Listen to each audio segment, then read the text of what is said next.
Oh, sorry. I now like to call to order the BIDA August 13th, 2025 special call meeting. Regular session, I'm sorry. I got the wrong thing, I'm sorry. Okay. Our regular meeting.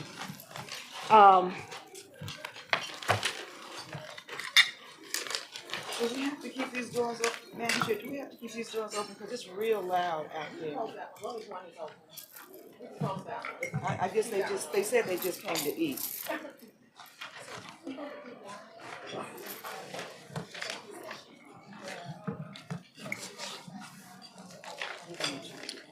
Okay.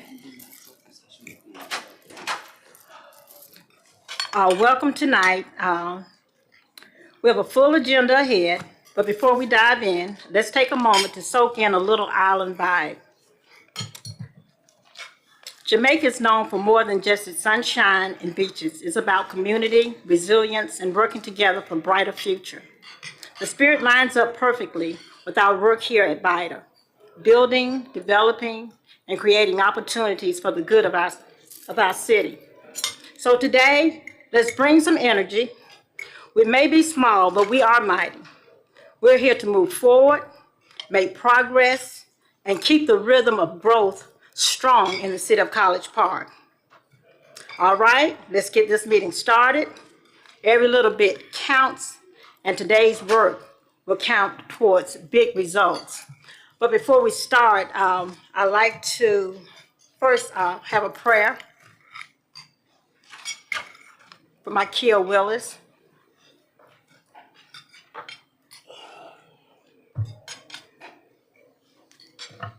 Good evening, and if you guys would join me in a word of prayer. Dear Heavenly Father, I come before you this hour, seeking your blessing for each individual present here today. I pray that you guide them in all of their ways. I invite your wisdom in the matters at hand and ask that you clearly demonstrate how to conduct this important work with a spirit of joy and enthusiasm.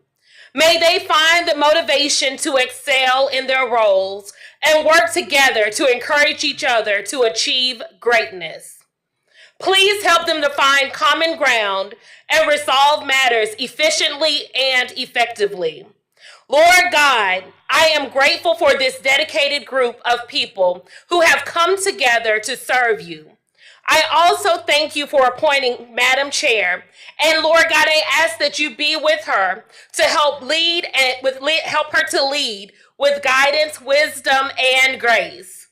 Please give them the wisdom to walk the path you have set before them with unity and oneness. I invite the Holy Spirit to come now and rest here in this place. May truth and fairness prevail, and what is hidden will be brought to light. As the meeting begins, I declare that your purposes will be fulfilled. According to Philippians 2:2, then make our joy complete by being like-minded, having the same love, being one in spirit and of one mind. In your heavenly name I pray. Amen. Amen, amen. And I would like to say thank you to the proof of the pudding, Yanous, Barner, your team, Gabby. I really wanted to do something different as we began to, build our energy up as a board, as a body, and as we began to work together. And food is always that comfort. And I just had asked, could we have something different? And the chefs stood up, and I just want to introduce them. And I hope everybody was enjoying their meal. Yes, very much so. So thank you all. Thank you. Thank you. Oh, thank you guys so much. Thank you. We appreciate everything that you all do here. you. And to host and to make our food always delicious. It is awesome. Thank you again. Very good. Thank you. Very good.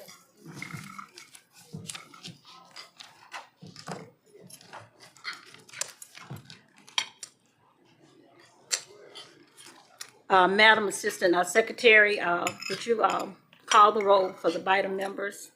Yes. Dr. Sabrina Willis, BIDA Chair at Large. Present. Vice Chair Tracey Wyatt, Ward 3 Representative. Secretary Treasurer Dr. Alethea Williams, Ward 1 Representative. Present. Mrs. Talissa Jefferson, Ward 4 Representative. Present. Ms. Lisa Parker, Ward 2 Representative. Mayor Bianca Motley Broom. Present. Mayor Pro Tem Jamel McKenzie. Present. Any other members? Declared quorum. The other guests in the room? Can other guests in the room please introduce yourselves? Assistant Secretary Hannah Adiogan.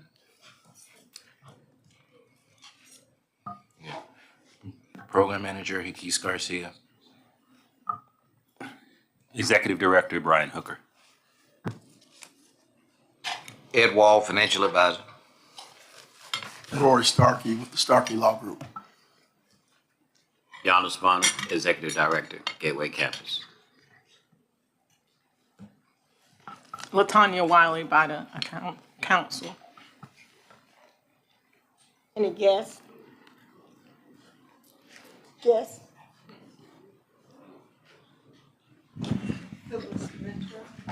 Dana Circuit Davis, I'm able to dismiss her. Olivia Dorsey, Legislative Assistant to Mayor Pro Tem McKenzie. Pamela Greer, Jameer McKeeson. Lucretia Williams, candidate for Ward 2 City Council. Vomelina business owner.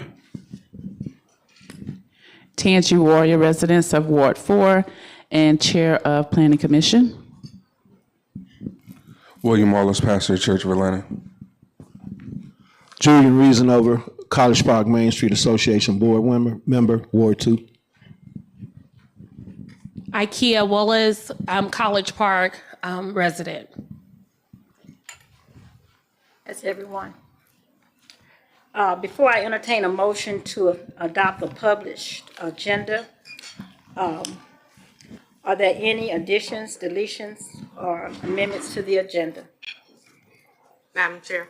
Yes. So I just wanted to make a point of clarification here. I've been noticing every month that our agenda categories are changing. And according to our bylaws, we have 10 specific categories. I notice on this agenda that the other issues are missing. So our categories are changing, and I think that we need to be cognizant of that, that our categories on our agenda should remain the same, and then by majority rule of vote from the board, if we wanted to make those omissions or additions and deletions, we can do so. So I would like to add a motion to add in the other issues according to our bylaws. That would be that would be the new number 10. That'd be the new number 10 instead of adjournment. Adjournment would be 11. Well, it would, because other issues takes place in public session, it would be, I would say 8B, if you wanted it to be there.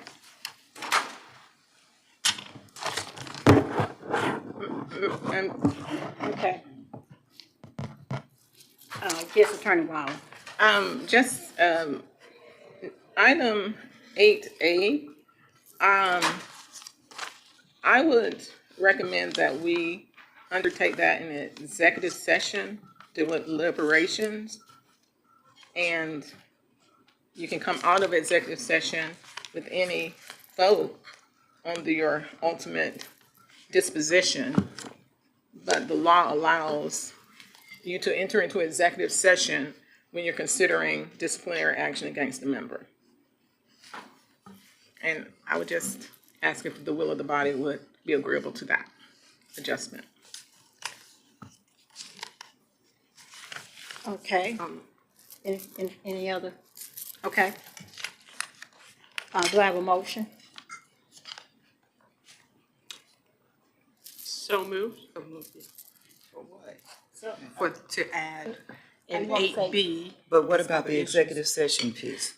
So what I would recommend, I'm sorry, 8A would become, 8A would become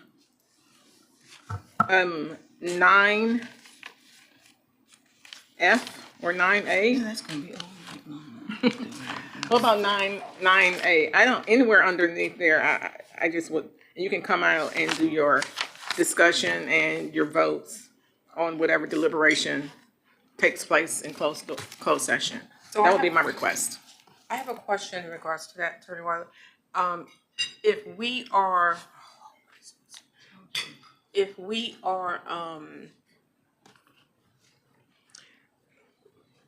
is there any laws with the Georgia Open Meetings Robert Rules of Order that we have to move that into No, executive ma'am. session? No, ma'am. So Oh, you're everything asking- that you discuss in the executive session, you can discuss in public session. So it's a matter of discretion for this body. And so because the Georgia Open Meetings Act allows deliberations when you're considering disciplinary action against a member to be conducted in closed doors, I was asking us to comply, if you all were willing to comply with that provision. But you certainly don't have to. It's not a mandate, but it can be done in executive session. Madam Chair, may I? Yes, Mayor Pro Tem. You know, I guess we'll vote on it, but I do know that at the last meeting that we decided to, several of the members that, when we took the vote, there were members that said they wanted an investigation done, and that was said in the public. So, so are we saying that the results of the investigation would be kept private from the public? No, ma'am. So So what the are we? presentation of the, that's 7A would be my presentation. What I'm asking for you all to consider is putting the deliberation number 8A in executive session to deliberate in your consideration. And you can deliberate in closed doors and come out, and you can still say whatever you need to say publicly, but just the deliberation itself, number 8A, if you would take that in executive session. Okay, I just want to know, are we sharing any of that information publicly, or is it all going to be done privately behind closed doors? No, ma'am. The report that you have will be shared publicly. Publicly, but Yes. we will deliberate privately? Yes, ma'am. Okay. So it still stays on the agenda as 8A as a report, but then we will, I'm just trying to understand what we're saying. Let me make that clear, I think. So 7A will remain the same. Okay. 8A we will come out, so the consideration will be in executive session. And then number 10, before adjournment, you will have vote on consideration of the disciplinary action against former. So you will vote when you come out of executive session. So that would be number 10, the vote on whether disciplinary action will be imposed will be 10. 11 will be adjournment. So let me say it again. What I'm requesting the body to consider is that number 8, which is entitled Consideration of Disciplinary Action Against Former Chairman Tracey Wyatt for Executing Contracts without BIDA board approval, that your A under that item will be done in executive session. Your consideration, deliberation will be in executive session. When you come out of executive session, we will have a new number 10, and then you will discuss and vote on recommendations for disciplinary action against former Chairman Tracey Wyatt for executing contracts without BIDA board approval. I'm still confused. So I guess what I'm trying to understand is, what is going to be shared in open session and what is going to be shared in closed session? So That's what I just want 7A to will- understand that. yes. Are you saying that the investigation report is going to be shared in the open session first, and then when we go into executive session? So we're just going to hear the information. You're going to hear the information, and then you can ask questions if you want to talk about the information out here. But if you want to deliberate when you get to the That needs to happen in executive if session. you think like a jury, the jury goes and deliberates and come back out, and you can still have comments, whatever you want to make publicly. You can debate on what kind of motions. So the only thing that would be behind closed doors would be your deliberation process, just like a jury. The law allows you to do that. You don't have to, but the law allows you to do that. Okay, so we will follow the agenda as printed, except for the fact that deliberation on 8 will be held in executive session. Yes, ma'am. I And just then wanted to clarify. I just need to understand. yeah, I'm sorry. And then the consideration for disciplinary action would be, or the vote and discussion. That's what I would say. Would be number 10, It would be if we're number going to 10. do anything at all. Yes, ma'am. Okay. And then number 11 will be adjournment. Okay. Hope I. Okay. Thank you. Thank you, ma'am. I think the mayor made a motion. Okay. I didn't. And you second? Madam Mayor, did you need clarification on the motion? Was that what you made your motion for? What I just reiterated and clarified, or do you need to reassess your motion? I stand by my motion. Okay, so, okay, the motion and the second. And I second. Any second? Any discussion? All in favor? Aye. Aye. Any opposed? Motion carries.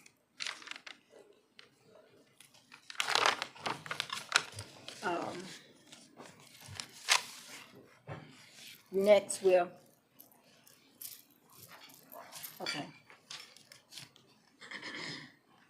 now turn to the approval of the minutes.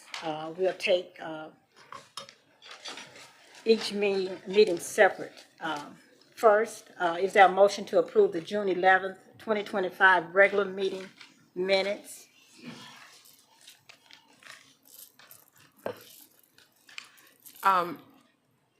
I guess, well, I have a question. Yes. What happened? We didn't approve those minutes? We didn't approve. No, we're doing it separately. The minutes- For June, I'm saying June 11th. I thought we approved the June 11th. Not yet. The July We did? meeting was a special call meeting, Madam Chair. So we did not address minutes. So this is the next regular meeting after the June Yeah, meeting. June 11th. So we're approving the June regular meeting, the July special call meeting. And then, of course, we did not, in coming out of the special call meeting executive session, we didn't approve those executive session minutes. So that's why all three are. Oh, okay. Thank you for Okay. clarification. Have a motion? So move. Do we have a second?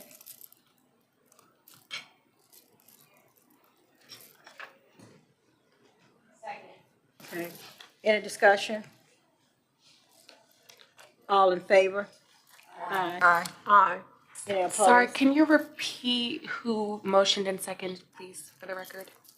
I motion. Dr. And Williams, second. Dr. Williams Dr. second. Williams, second. Thank you. Okay, next, is there a motion to approve the July 9th, 2025 special call meeting minutes? So move. Do we have a second? Second by Lisa Parker. Any discussion? All in favor? Aye. Any opposed? Okay. Next, is there a motion to approve the July 9th, 2025 executive session minutes? So move. Is there a second? Second. Have a second by Dr. Williams. Any discussion? All in favor? Aye. Any opposed? Okay, motion passes. Next,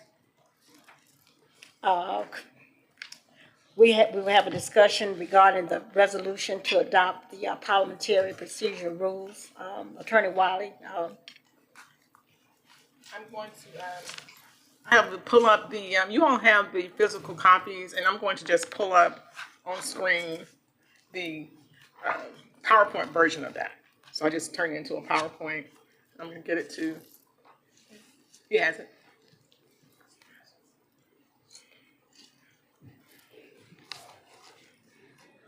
I'm emailing it too.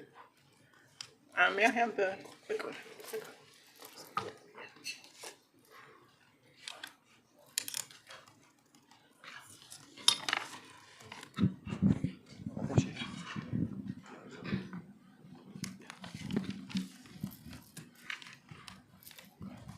Oh, did I leave it? Thank you, Brian. I'm emailing to him too. Okay.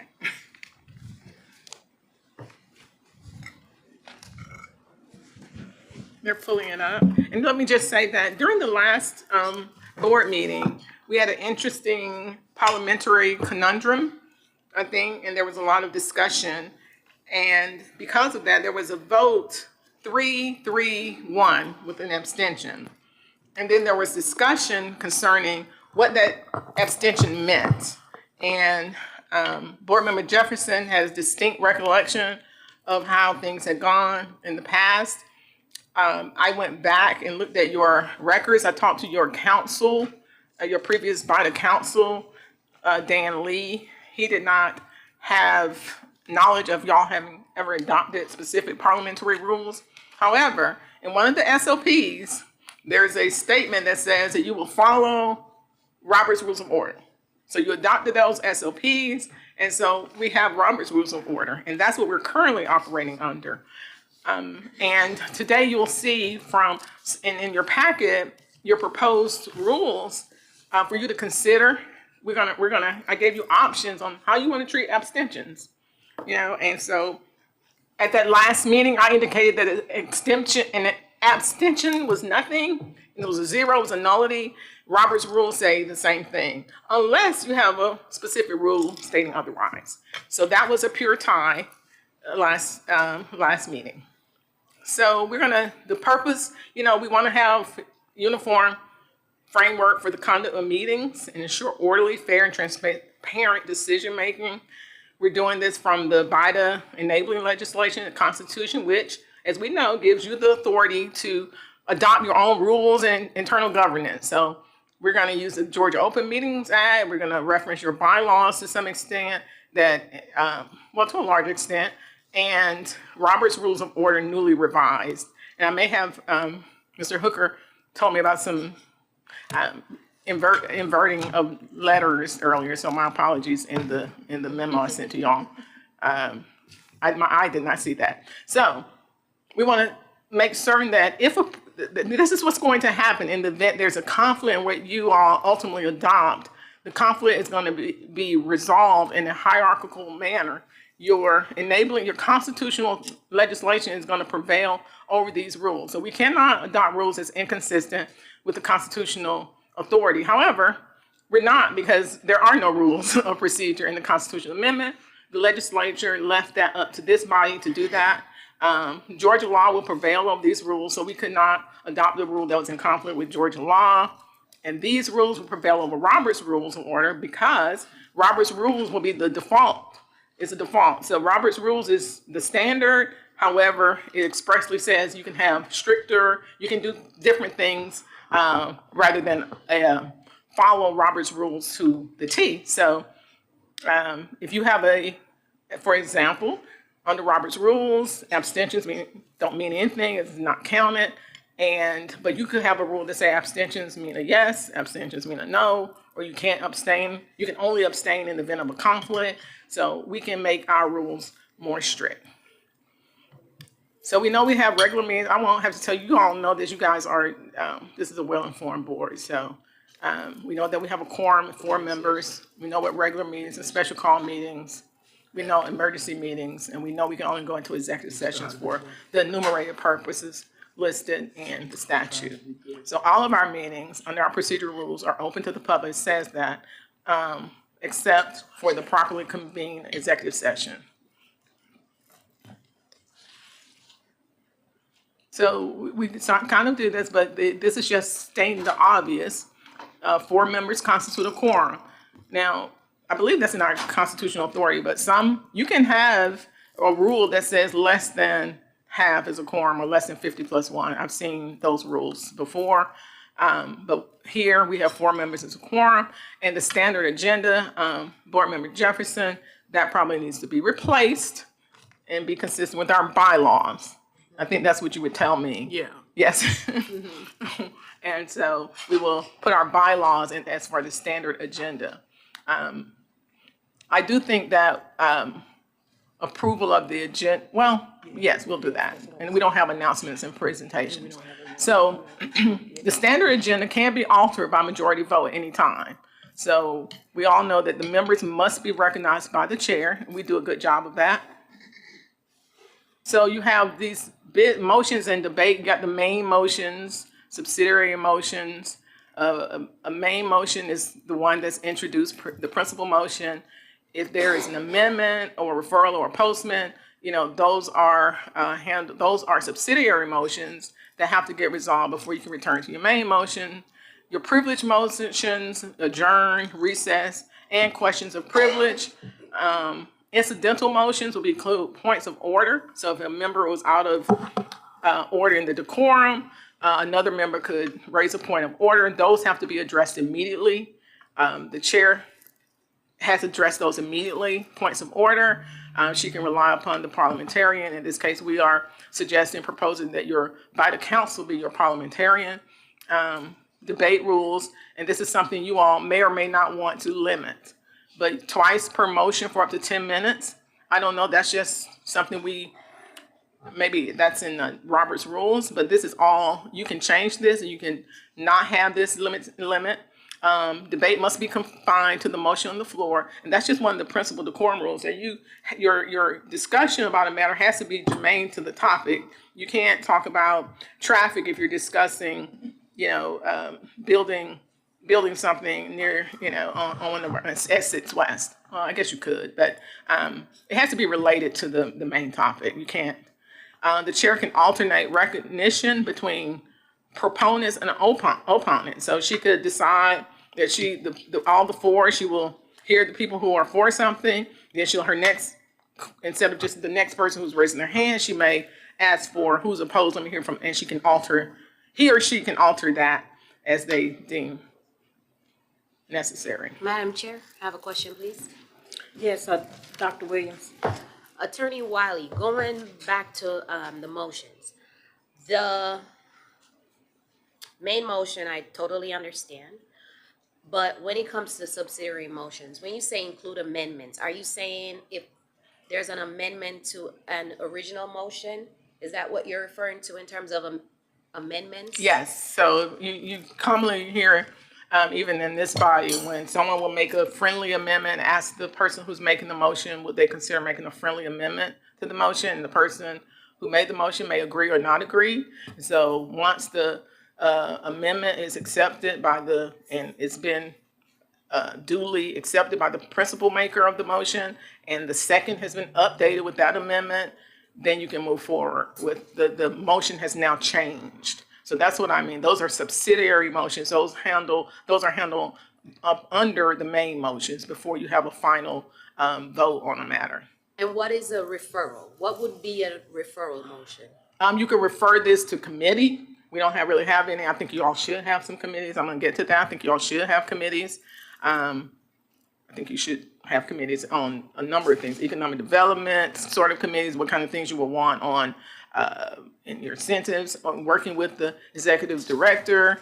You just have the committees and you can focus on those specific items and bring it back to the board. I think that would be good. I don't know, giving Brian a lot more help. Or table. Yes, a table. You can table something to the end of the meeting, a specific time, or you can table it indefinitely. Those are subsidiary motions, and if that happens and the second is updated, then of course the principal motion goes away.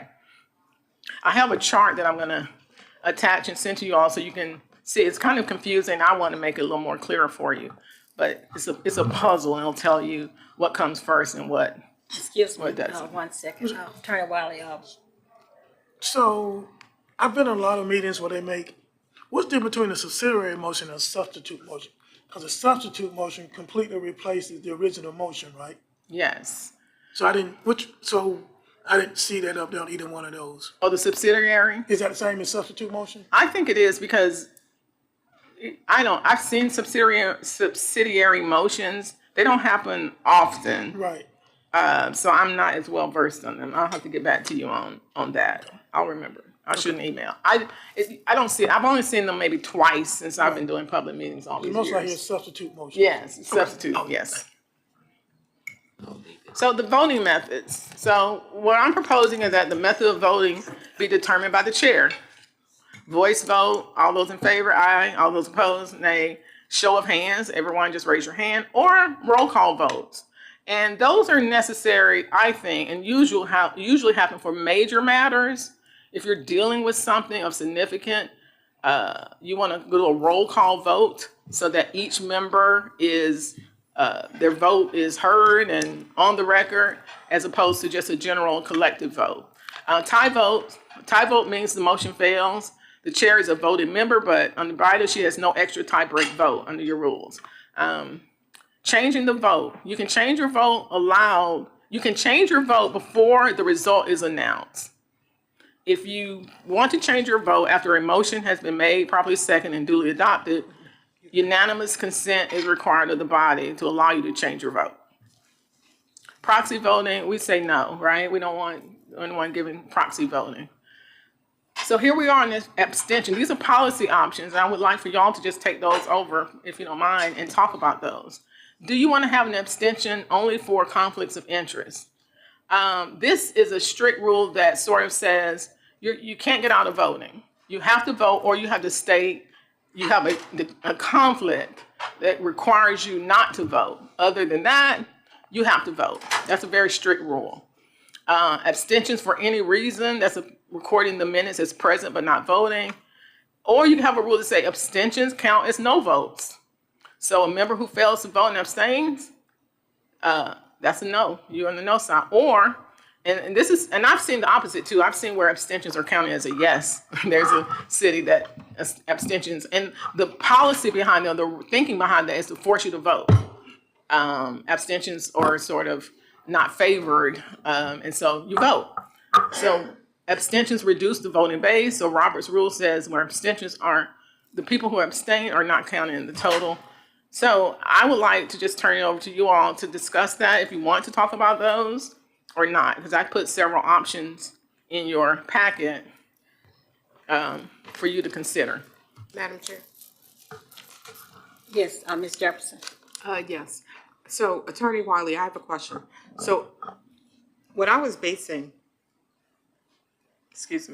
my information at our last meeting on was that in our bylaws, it states that in section 5, manner of voting, that authority may be taken by show of hands, maybe by roll call, and it says the yays and the nays. So it doesn't give us that option for abstaining. So I was basing that because we don't have a tiebreaker, that our abstentions doesn't count because we vote according to yays or nays, yes or no. So how does that work with bylaws? With the Robert rules if our bylaws states that? Well, at the end of the resolution accompanying those procedures in the resolve clause, I have a provision that says any rules that's in conflict with these rules, they will be repealed. And so that provision in the bylaws would be amended. And I suggest y'all look at revising it's been 20 years, 2005. I think it's time for have a bylaws amendment and maybe have a bylaw revision committee. 3 of you all. The thing about committees, though, you still have to honor the Open Meetings Act. They have to be public meetings, open to the public. So a lot of people think you can do committees, you can do your work behind closed doors. And the Open Meetings Act said, no, if you're taking care of official business and you are a committee that was formed for a specific purpose related to your official duty, then you're having a public meeting, even if it's less than a quorum. So if it's a 2-person committee, even though our quorum is 4, but you're a committee of 2, you have to have your committee meetings in public session. So which one takes priority, the bylaws or Robert rules? So here, this policy that's proposed will supersede your bylaws where there's conflicting provision. And this will take place over Robert's rules because these are rules that are more specific to the body than Robert's rules. Where there is silence in these proposed rules, Robert's rules will kick in. So anyone want to discuss how you want to handle abstentions, or y'all just want me to keep going? Can I get a going. question in, please? Madam Could you, Chair? repeat that again, Dr. Question. Williams? I have a question. Yes. Okay. Attorney Wiley, I don't know if you have your printout with you, because I'm going to refer to something specific. Under abstentions, option 1. Okay, continue. I'll find it. Number 2 says, a member abstaining under this rule shall be marked as recused in the minutes. But number 3 says, failure to vote in violation of these rules can result in sanctions. Are we talking about 2 different people in 2 and 3, or are we talking about the person who abstains?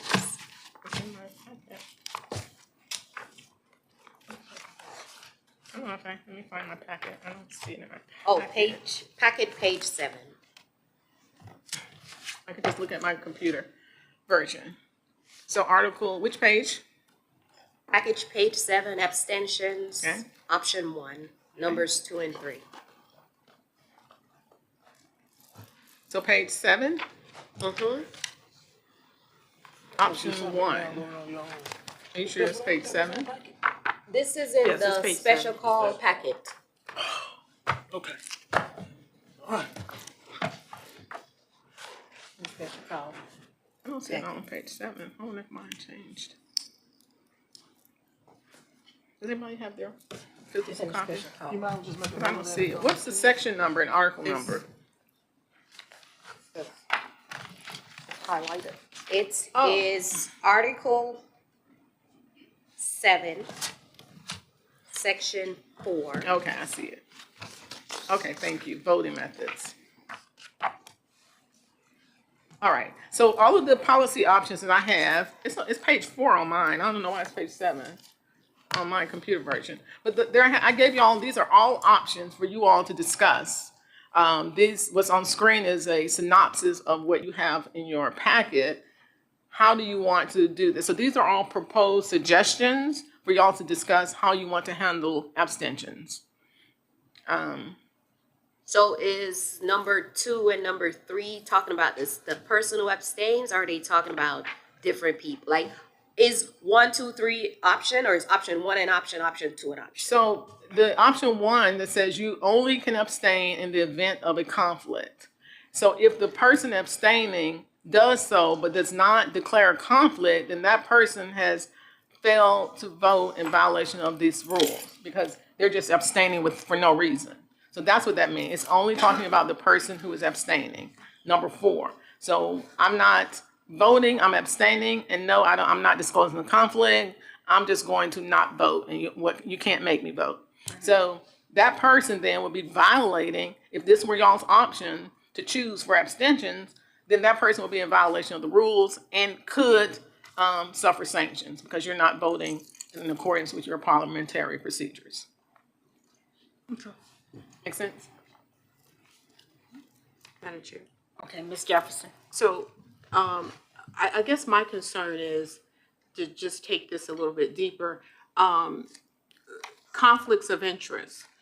Because we don't have any type of procedures when it comes to conflict of interest, do we need to determine what those conflict of interest will be? You have your code of conduct? Yeah. And the code of conduct contains conflicts of interest provisions. And so this policy, the resolution, will incorporate the code of conduct. So those conflicts of interest would be judged by that standard. And there are other standards that are beyond law, sometimes called common law conflicts of interest. But so you have your code of conduct that you adopted on May 9th. So that would define what constitutes a conflict of interest. Okay, and then if we wanted to, if the code of conduct that we voted on, if it's not, if it doesn't include, because I think our code of conduct, it does not include, like, say if people are dating on the board, it does not include that. So if people are dating and seeing each other, how does that interplay with our conflict of interest? I don't think under the definitions, under the conflict of interest, that would apply. I'm not certain if two people were voting. I don't know how that would be a conflict of interest, but you could have a policy that you have to disclose. So some companies and their personnel, if you're on a date, they don't prohibit their employees or people dating or people in high, they don't prohibit it, but you have to disclose it. You disclose it because if it goes bad, then, so that's in the labor and employment context. So I don't think just having a relationship, and then you have to define what's a relationship, right? And a relationship can be a number of things. And so I think you will have to define what a relationship was and then require disclosure. But I do not think what happens to someone who's a married couple on the board. That might not happen, but if it does, that wouldn't necessarily negate that person from serving. So that's what I would say. And if that's something y'all want to talk about and look at, then we should have a committee discussing these things, and then we can come up with recommendations for the body. Yeah, I concur with you with the committee, because I think that it's much more involved than that maybe there are some other things that we may not have taken into consideration. Yeah. Okay. So I guess we're done on the abstentions. No one wants to, no votes. You're going to be a no? Is that, I'm just going to keep moving, I guess. Well, Counselor, Madam Chair. Madam Mayor.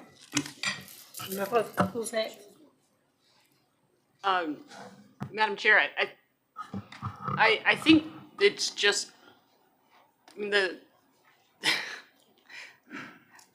policy that we take in council is that it's present but not voting, and so then the majority of folks. I mean, this is just like the Robert's rules. I mean, I don't know why we would deviate from that, because even if we say everyone's got to vote, what does that? I mean, someone could get up and walk out. I mean, frankly, they could get up and walk out, and they could say, "Hey, I had to use the restroom." What are we gonna? Are we gonna be the restroom police? I don't think that puts us in a particularly strong position, and I don't know that anybody on this board wants to be waiting outside a restroom to see if someone what's going on. So I think from a practical perspective, present, not voting, and the chips fall where they may with the remainders who do. I put these options in here because some jurisdictions have a variation of each of these options, but I did it specifically because of the conundrum we were in at the last meeting, and there was discussion about what abstention means. So I said, well, let me give the array of options, and if we want to stay with the default that is present not voting, then we can. But if you want to have something more specific, you can do that in these rules. You can go far beyond what Robert's rules states in your own Taylor rules. So the quorum is something that more and more jurisdictions, my managing partner, my law partner will agree with me on this. More and more jurisdictions are having to focus on decorum and how you enforce decorum. And so all of the things that you see under prohibited conduct, that's coming straight out of section 4321 Robert's rules. And it makes you have a professional meeting. And so one of the things you can't do is impugn someone's motives or integrity. You can't say the reason you were voting that way or the reason you're saying that is because you want something else. So that would be considered impugning someone's motives or using personal attacks. Or so all of those things are what Robert's rules define as unbecoming conduct and can be challenged by way of a point of order. I think the mayor did that at the last meeting. She made a point of order about one of these conducts, one of these rules here, and I think that was resolved by the chair at that time. So the chair enforces primarily. She preserves and enforces these rules. Any board member can raise a point of order. So if one board member A is saying something, about board member B, board member C can do a point of order. It doesn't have to be the person who's under attack. It could be another board member if they recognize, You do a point of personal order. It stops everything at that point. Everything stops. All discussion, and the chair then has the right to hear the point of order. If she needs clarification from the parliamentarian, she'll get that, and she will make the decision. That's how Robert's rules, and her decision can be appealed by the board, but it will have to, someone can have to appeal the decision of the chair when she rules on her point of order. She declares someone's out of order. Now, if you keep doing it, the person keeps doing it over and over and over, then there is a provision that allows you to take stronger action, such as having you removed from the room. Madam Chair, I just wanted to say something Yes, to the attorney. What I didn't see here, maybe, it goes on to another, does it continue? No. Okay. The thing that I didn't see is the chair's ability to enforce if a member speaks over another member. I saw speaking while the chair is speaking or during voting, interrupting another member. I guess that would be the same thing. It will be. So we want to be kind. I just didn't, I didn't see that. That's all. And I think, so all of this came straight from Robert's rule, and I think it's a good idea just to cut and paste it and have these in your parliamentary procedures.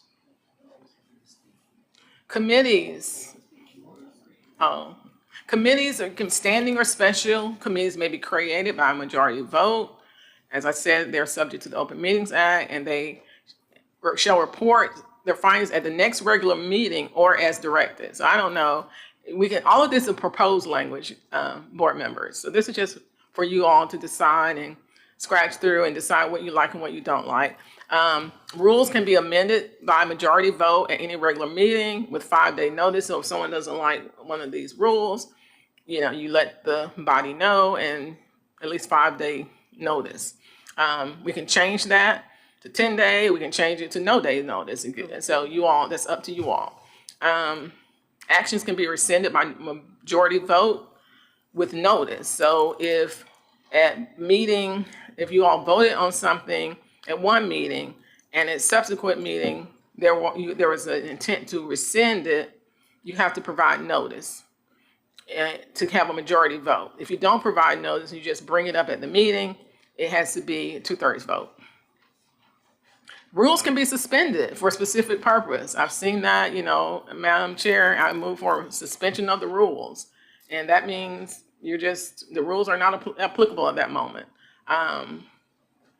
That has to be by a 2/3 vote because you don't want to have a majority. You want that to be a difficult task to get someone to suspend all rules and just do whatever. But I'm not attributing a nefarious motive to it. I think there are times when the rules may have to be suspended. I'm just at a loss right now to give an example. We know about conflicts of interest. So members must disclose any conflict in public session. Members with conflicts must not participate in the debate or vote. My law partner will look. So I always like people to leave the room during the discussion. That's not a requirement. I put that in. That's my personal preference. It just removes all doubt. If you have a conflict, just step outside the room. That's my thing. So y'all don't have to do that. That's just a thing that I like to have because it just removes any doubt that the person was not winking, nodding, or huffing and puffing and impliedly expressing their pleasure or displeasure with an action. So if you fail to disclose or recuse, remember, it's never a problem to have a conflict of interest. Everyone has conflicts of interest. You have lives, you have people you have business relationships, personal relationships. You're going to have conflicts of interest. That's never a problem. The problem if you fail to disclose. That's the problem. If you fail to disclose your conflict, that's when folks get in trouble. So disclosing it protects you. There's nothing wrong with having a conflict of interest. That's not the problem. And I think a lot of people say, oh, she got a conflict or he has a conflict. So that's something bad. It is not bad. What's bad is if they fail to disclose it. So sanctions, grounds for sanction if you violate your rules, your bylaws, your code of conduct, or applicable law, if you breach confidentiality of executive sessions, if you engage in conduct that damages the authority's functioning or reputation, disrupting or obstructing orderly conduct of meetings, failing to vote without cause if it's prohibited, so you're voting and you're not supposed to, violating the code of conduct, that ties this in, And then the sanctions are progressive, as you can see. So removal from the officer position, removal from committees, monetary fine. Robert's rules does not impose monetary fines. So this is a throw in. So Robert's rules for sanctions, there's no monetary fine. So if you all don't want to have a monetary fine, then you can take that out. And of course, the type of sanctions, a verbal warning, written warning, public reprimand, and censure. Not much of a difference between public reprimand and censure. All right, so you do that, you give notice, and you talk about, you vote, you have a hearing, this is all due process. The mayor was talking about that last meeting. She was reading, and her concerns were about due process. Did the individual have notice of the action being requested to be imposed against them? And due process is, you have to afford people due process. You're a public entity.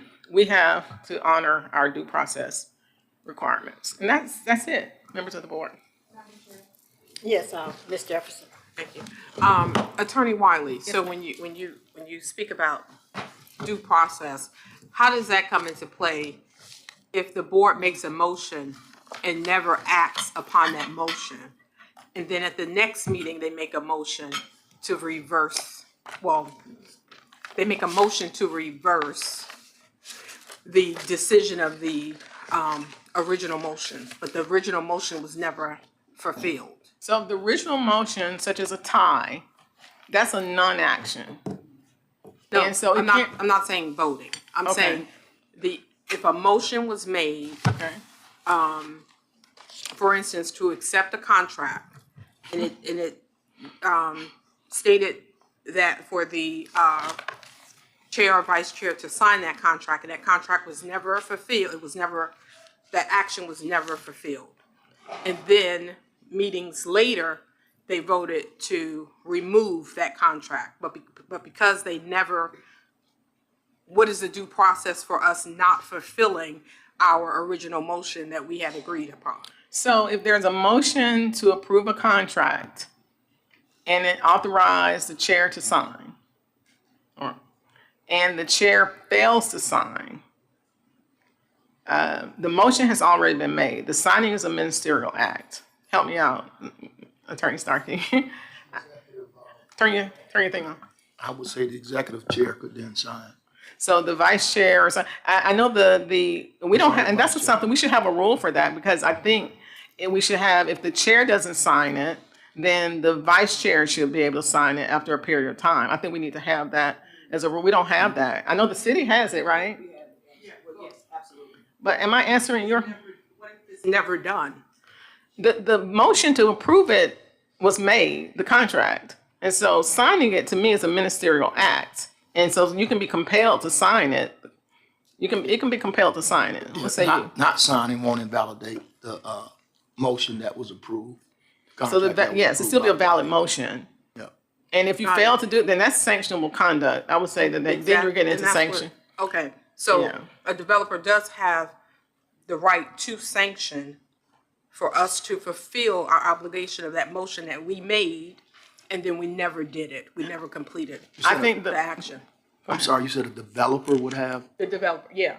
I think the jurisdiction or the authority to sanction is yours. The developer just wants to be able to move forward with what was voted upon. And I think what he would do in that instance is bring it to your attention. He would come to a meeting, public meeting, and state his case. And then in your wisdom and judgment, if y'all determine that sanctions were appropriate based on the information you heard, that's in your purview. So they need to report that. If I was a developer and a contract, I would want my contract signed, and I would be here at every meeting saying, why has my contract not been signed? Now, what the developer also has, they can go to court and file a mandamus action and force you to sign it, to tell the court there was a vote, it was moving, and then if you're not doing it, the court will compel you to sign it. So there's separate legal remedies for the developer in that instance. Understood.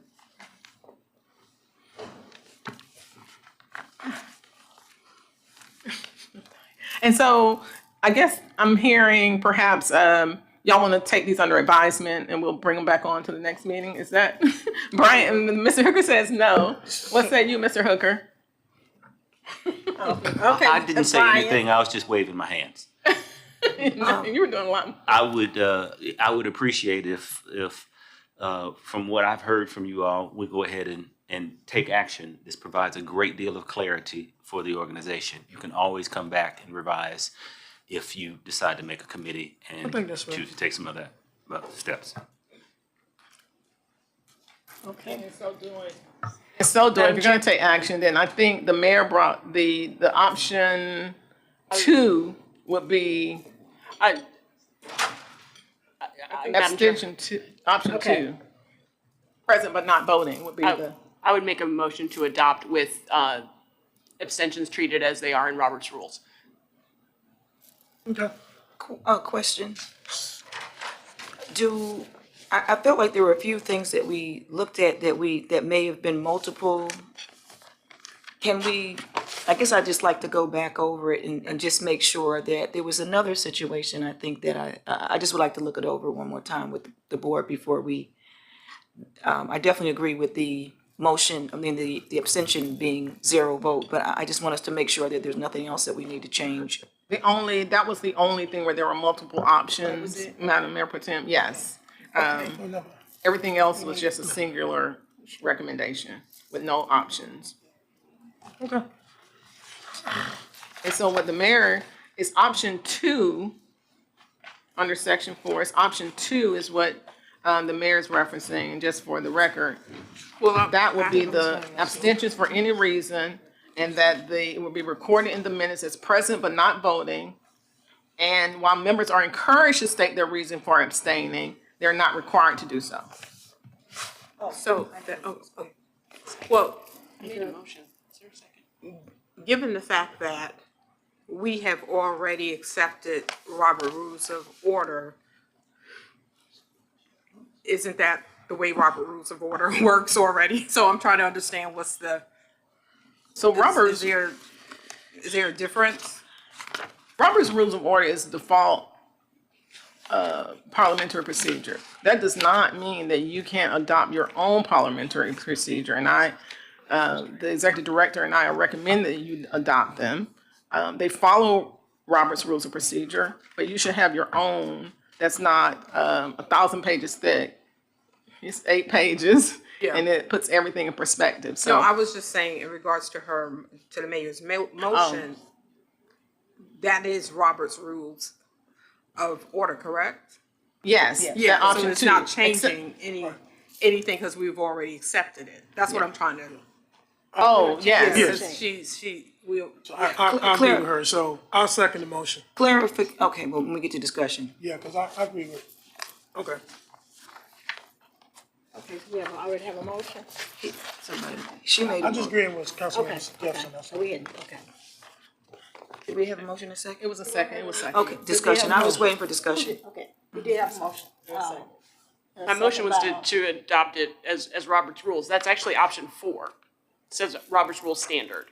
Oh, let's see.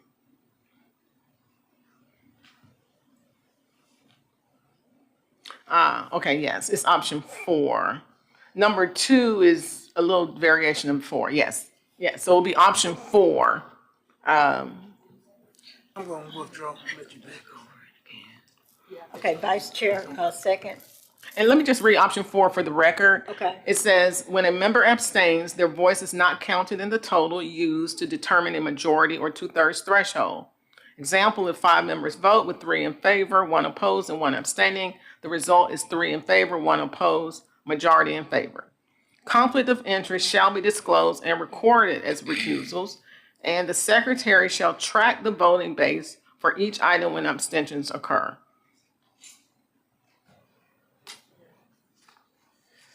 We good in the discussion? Yeah, well, again, when you were going through the presentation, sorry, Madam Chair. Okay. When we were going through the presentation under conflict of interest, we had several, that's one of what I was referring to in terms of options.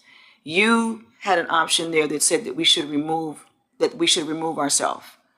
But That's what I'm saying. Are we agreeing to that? Is the board saying that if a person has a conflict of interest, that they must leave the room and not participate in the discussion? You're right. So that's what I'm saying. There's a few things that we went through that had multiple, that were not Robert's Rules of Order. What do you want to add? Well, I just want to make sure that we're clear before we approve this document. I'm fine with approving it today, but I just want to kind of hone in Yes. on Let me find where there were multiple situations so that we all are on, the same page in terms of, so I appreciate if we could just quickly go through. Yes. And scratch off what we're not going Let's to. Let's do it. It's too important. Consider. So let's do it. And so let me go. I'm looking at, y'all have your packets. I'm going to go for our packets, if that's okay. Or do you want to go back through here and trace? We can trace it. Well, if you could pull it up, what you have. Yeah. Let me email it to Mr. Hammond. You mean the highlighted version that y'all have? No, I have it. I have it. Okay. I'm just saying if you could. Pull it up? Yeah. I need to email that to Mr. Hammond. Oh, no, you already had it. No. I'm saying your summary.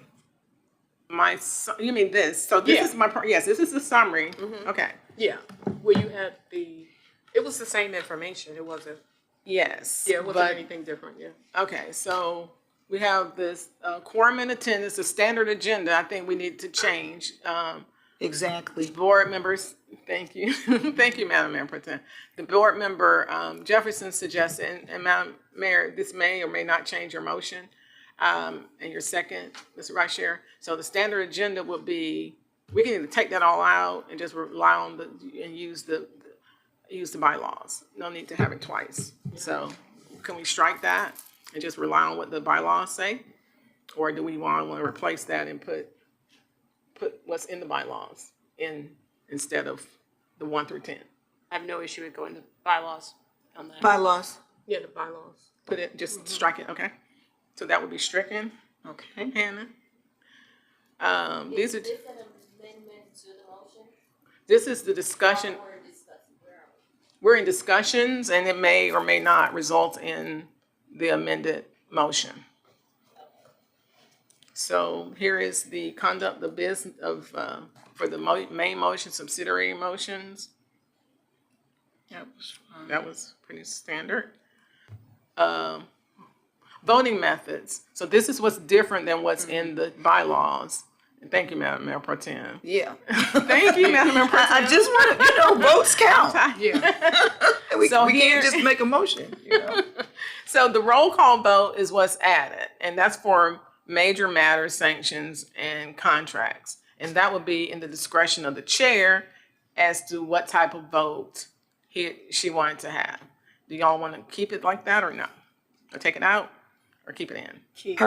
Madam Chair, personally, I think abstention should, I don't like number one, that they're only for conflicts of interest. That members must vote unless excused due to a declared conflict. That's, So I think we were just saying with this one, the only one we were going to look at was abstentions an abstention is considered as a present but no vote. Yes. So we're going to use Robert's Rule standard. That's what the mayor's saying. That's option 4. Option 4.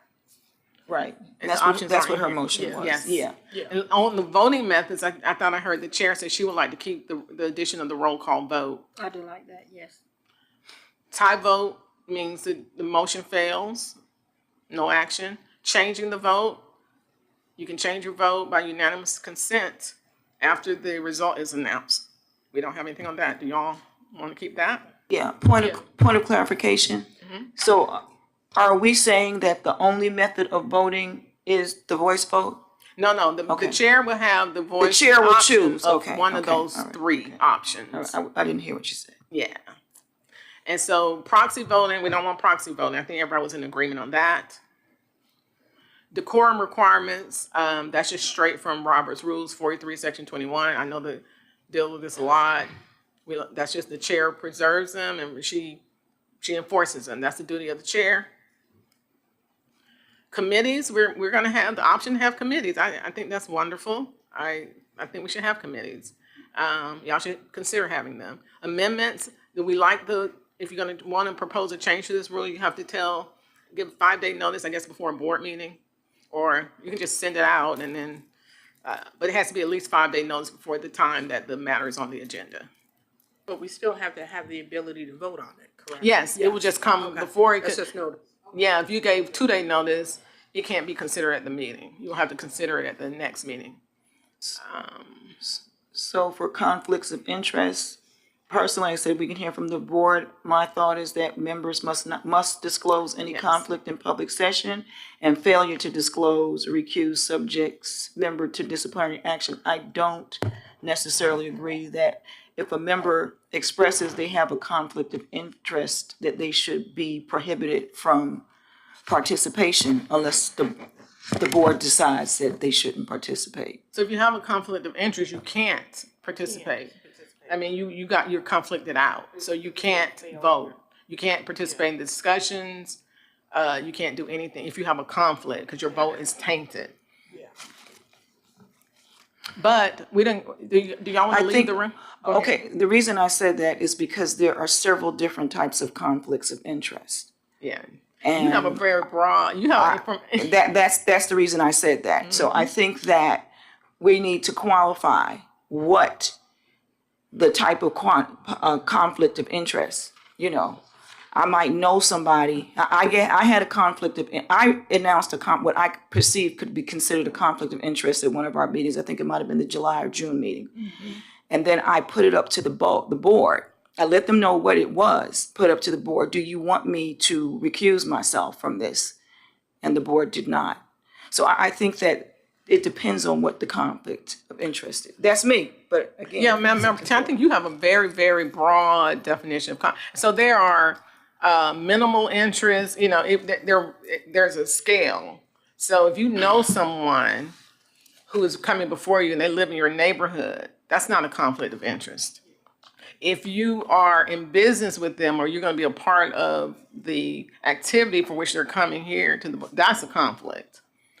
But just knowing someone, and so I would think that if there's a conflict of interest, that is when it's disclosed that we do what you did. If you think it's necessary to disclose, and then I don't know, the parliamentarian or whatever will say, in my legal opinion, that does not rise to a level of a conflict of interest because there are different levels. And I know you have a very, very strict definition of conflicts of interest. But I think if using your very strict different definition, we will be disclosing all day. Okay, so basically, if it's determined that the conflict of interest is a conflict of interest, because I'm saying you've given us this information, there's perceived conflicts of interest. Perceived and actual. So there's lots of different. So I just want us to understand that it's definitely a serious conflict of interest. And I think based on what you're doing, I think it's better if you have any concern to disclose it and put it on the record and decide, and then we can all hear it and say whether or not it's a conflict. I remember you did that, and I didn't think it was a conflict of interest when you did that a couple of meetings ago. But you had a moral position, you had your individual position, you felt it was, so. And do we want to remove members leave the room? That's my personal quirk, and we can take that out. No one's required to do that. Just take that out or leave it in. Which one? Members must leave the room when they have a conflict during the discussion. I think I should stay. Because the conflicts differ. Okay. So, All right, so we have sanctions and penalties. You have all of that. You see the 6 boxes. We have the increasing level of sanctions and removal and requests. And we have our due process. And any member may initiate that process. You give notice to the accused member. You have to have notice of the allegations. And the rules of this is due process. It's classic due process. Accused member may speak for the hearing procedures. They can have a little hearing, 30 minutes, present documents, and board members may ask questions. Accused may not preside or vote on their own sanction. Majority vote for most sanctions. 2/3 of full membership for fines exceeding $100. I put that in there. So if you're gonna do monetary fines, maybe you want 2/3 vote and not a majority vote.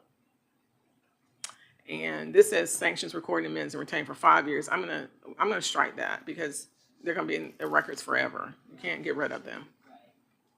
And then we have an anti-retaliation. No member shall retaliate against any person for reporting alleged misconduct, participate in the sanctions process or enforcing these rules. A sanction member may request reconsideration at the next regular meeting. If new material is presented, a 2/3 majority vote is required to hear an appeal. That's it. So with, Okay, we ready? so we want to update your motion with those notations, Madam Mayor? Or are you going to keep your motion? So my motion would, I think we had the discussion about, I don't have a problem with accepting the parliamentary procedures. That'd be my motion with the abstentions following Robert's Rules of Order, which is option number 4, striking the agenda and following the bylaws that BIDA has adopted. And striking the leaving the room, oh, you want to keep that in, or striking the yeah, the sanctions for 5 years, want to strike that, sanctions. Striking sanctions for 5 years and including that someone with a conflict of interest should leave the room. Okay. Can you repeat that? So, the last thing. Can you repeat that? Point of clarification? Mayor. Can I think they you, didn't can hear you your please last- repeat your the last last? comment about leaving the room? I think that's where they didn't hear your last, you said something about leaving the room, your last point. Including someone with a conflict of interest should leave the room. We want to keep that? Yes. Yes, okay. Okay. Okay. You good? They seem to go, yes. Okay. Yeah, seem like everybody's okay with it. Okay. Yes. All right. We go for the vote. All in favor? Aye. Any opposed? Thank you, board members. Okay, motion passes.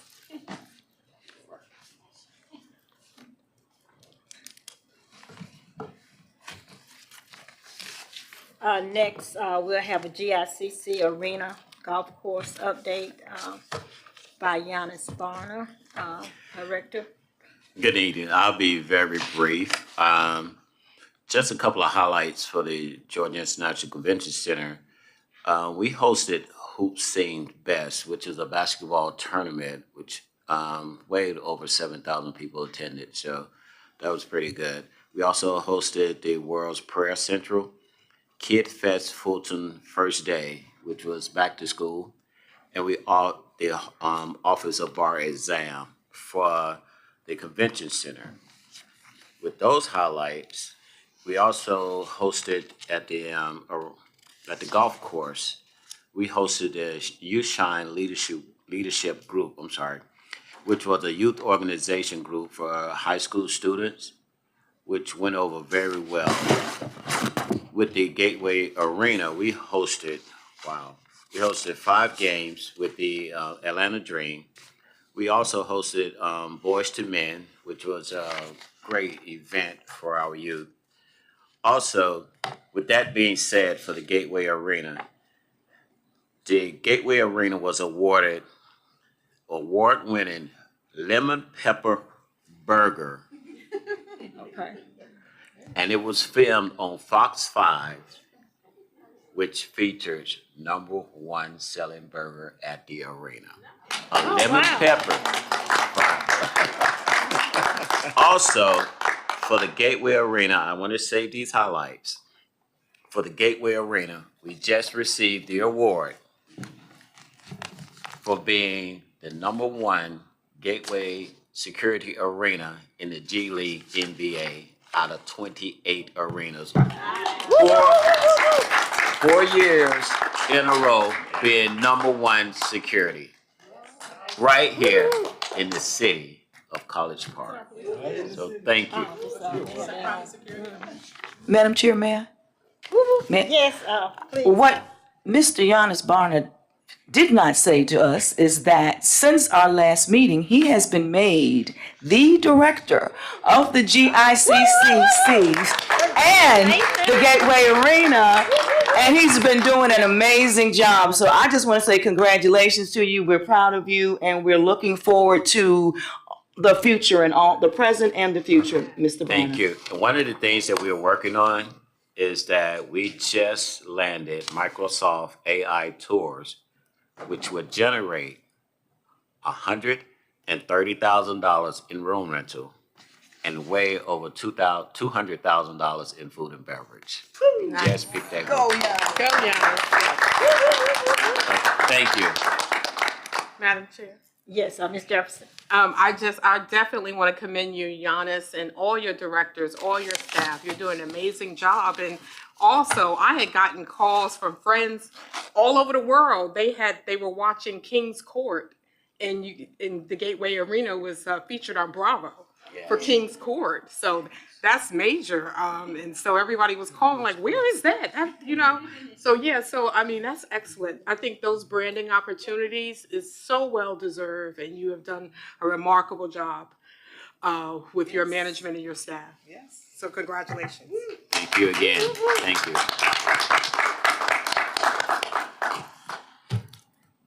That's all I have. Is that it? Is that all? Well, congratulations, Thank you so Mr. much. Varner. Well deserved, and your staff, everyone. They just continue to elevate and to make College Park, a light in the world. So thank you very much. Next, we'll have a report by our BIDA Executive Director, Brian Hooker. Thank you, Madam Chair. Mr. Hammond, if you put up that sheet. So one of the responsibilities we have to you is to report when we execute documents on your behalf. In your packet, there is a document that's related to the Somersby bond issue. It says SLGS, that stands for State and Local Government Series Securities, where the lender wanted to do a time deposit notification that required BIDA's ministerial approval. And so I executed that per the bond resolution that gave the chair, vice chair, or executive director authority to sign that, and the copy of what I executed is in your packet for your review. And we will continue to bring documents if you authorize myself or the chair to execute. It's our responsibility to report back to you that we have operated in that authority.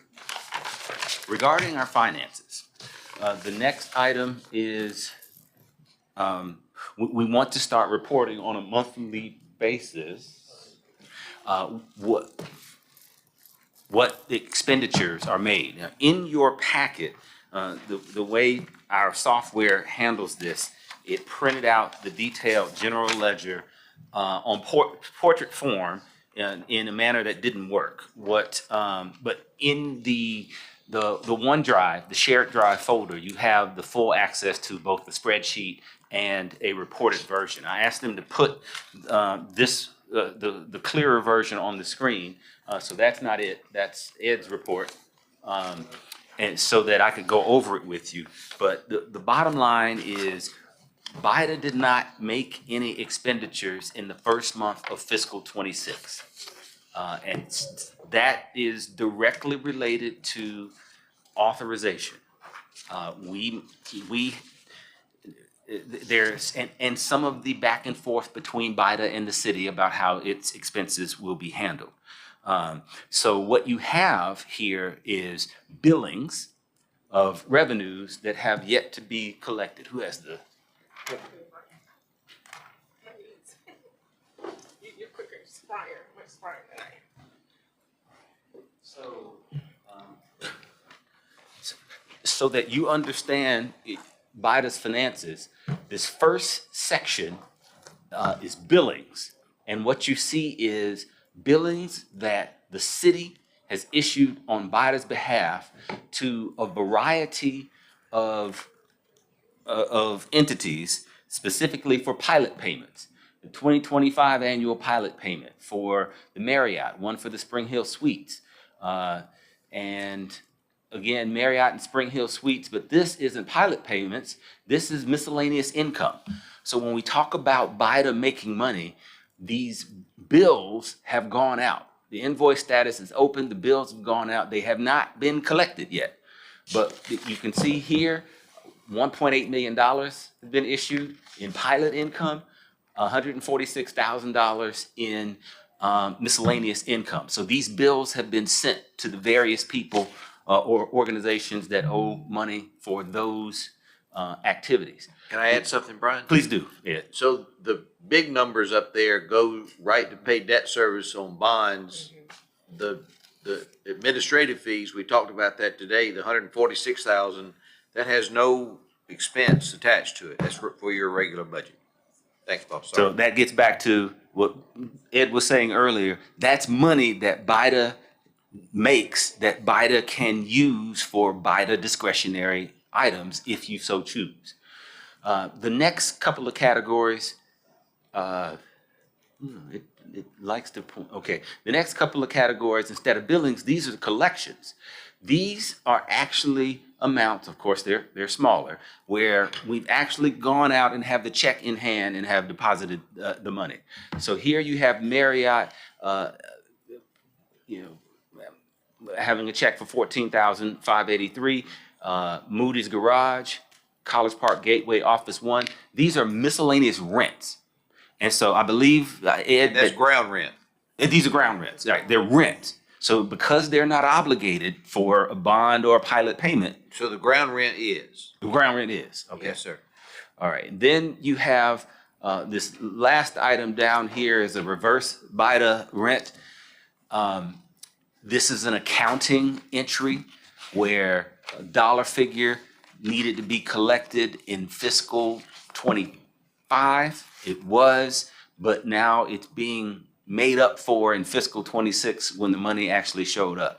So the tax administrator for the city of College Park, Phil LaTonya, handles personally all of these expenses. He has a separate spreadsheet where he keeps track of them. And the next page on this simply. Wait, before you go, and I don't mean anything, what does a reverse mean? And I'm not trying to put you on the spot. I was trying to explain it to Dr. Williams before the meeting started, and I can't figure it out. I know it's an accounting journal entry, but I heard you describe it, and I thought you could educate me financially about it. I would love to, Ed, but you reached the limit of my understanding. Yes, sir, exactly. As I sat at the feet of Phil LaTonya explaining that it was an accounting entry. Yes, sir. So I will get a full answer and get back to you. Yes. The key is what we are able to present on a monthly basis so far is all collections, all revenues that have come in. BIDA has some expenses that it needs to pay, that the handouts, the summary of those expense items have been put on your, been passed out to you this evening. The details on those expenses are also on the OneDrive, but they are pages and pages and pages. But to summarize them, you have 3 different invoices over time from the Starkey Group. And one of those invoices is about half the total amount because of the investigation of the Keller Williams situation. Then you have a number of invoices from PSC, or Ed Wall's group, some of which date back to early fiscal 25. And what we want to do is go ahead and authorize payment on those. I've reviewed every invoice as you charge me to, and I've discovered that Ed only manages to charge us 3 hours for these BIDA meetings. So somehow he's being very generous because y'all tend to meet a lot longer than 3 hours. And so when we look. What happens to me, and I apologize, I don't record my time till I get home and start drinking.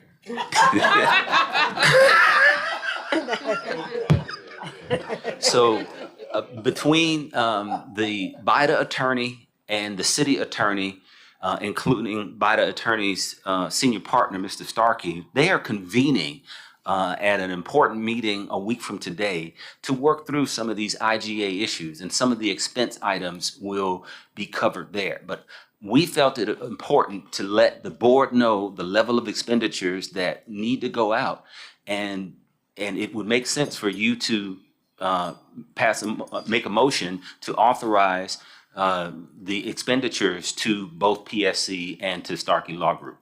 So that concludes my financial report. I will add one other thing. It took us up until literally today to get access to the general ledger, and Hannah did an amazing job to pull that off.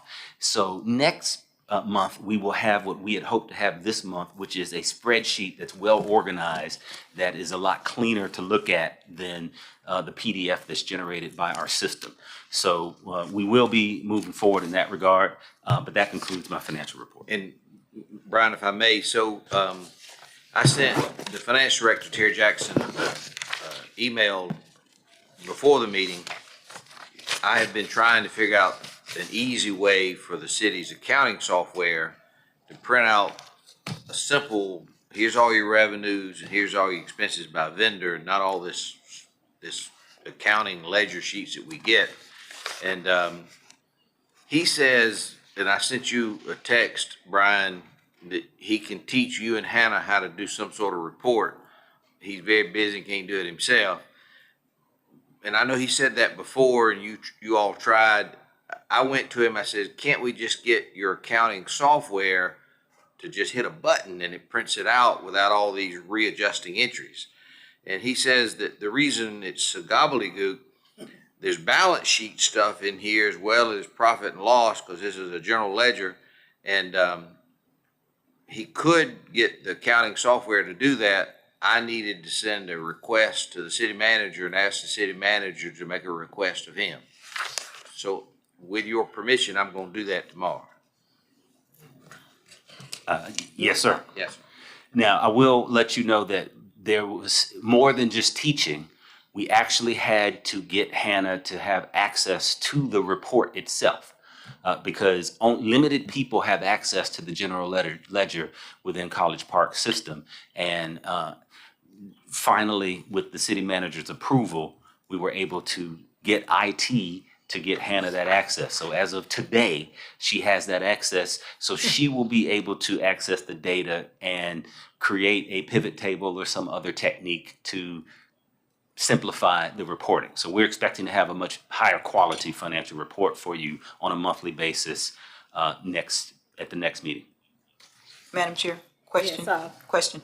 Mayor Pro Tem. Does a motion need to be made to for us to approve the payments that are here, so that we can I would move this request on that, to Madam the Chair. next level? And that, so it does? Yes. It does. Okay. So Do we have a motion? I'd like to make a motion that we authorize these payments to be made on behalf of, especially the Starkley Law Group and Piper Sandler that are presented to us in any. Madam Mayor Pro Tem, you need to include the amounts in your motion. Oh, okay. Well, we can do this. Okay.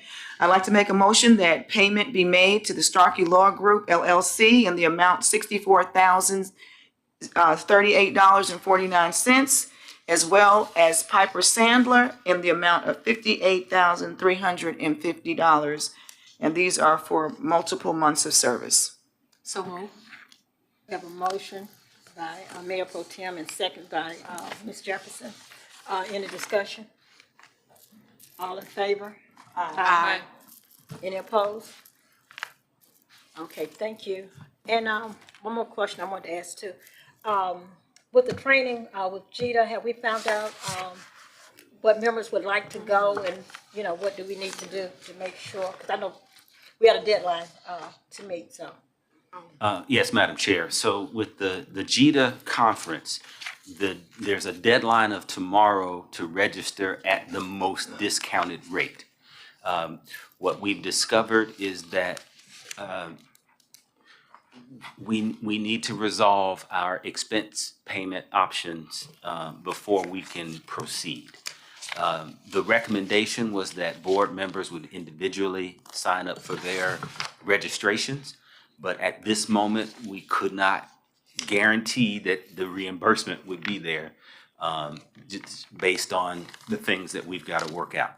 So we do expect to come back to the board at some point, probably recommending individual signups for those who wish to go.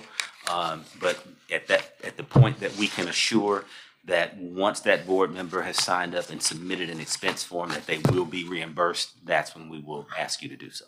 Madam Chair, may I as well? Yes, please, Madam. Mayor Pro Based Tem. on what Executive Director is saying, I still would like to propose a motion that the board, even though this is a budgeted amount, it shouldn't even be a question, but that the board approve that amount be paid, make a recommendation for that to be paid, but also that any members, in the case that these funds do not come through before, that any members that pay for their own registration fees and lodging would be reimbursed. And if I may, friendly for the amounts to be added Yes, to is that? that $8,650? Yes, so that was the combination of registration, approximately $4,000, and the hotel reservations would be another approximately $4,000. And so making that an $8,000 resolution that motion that you are proposing.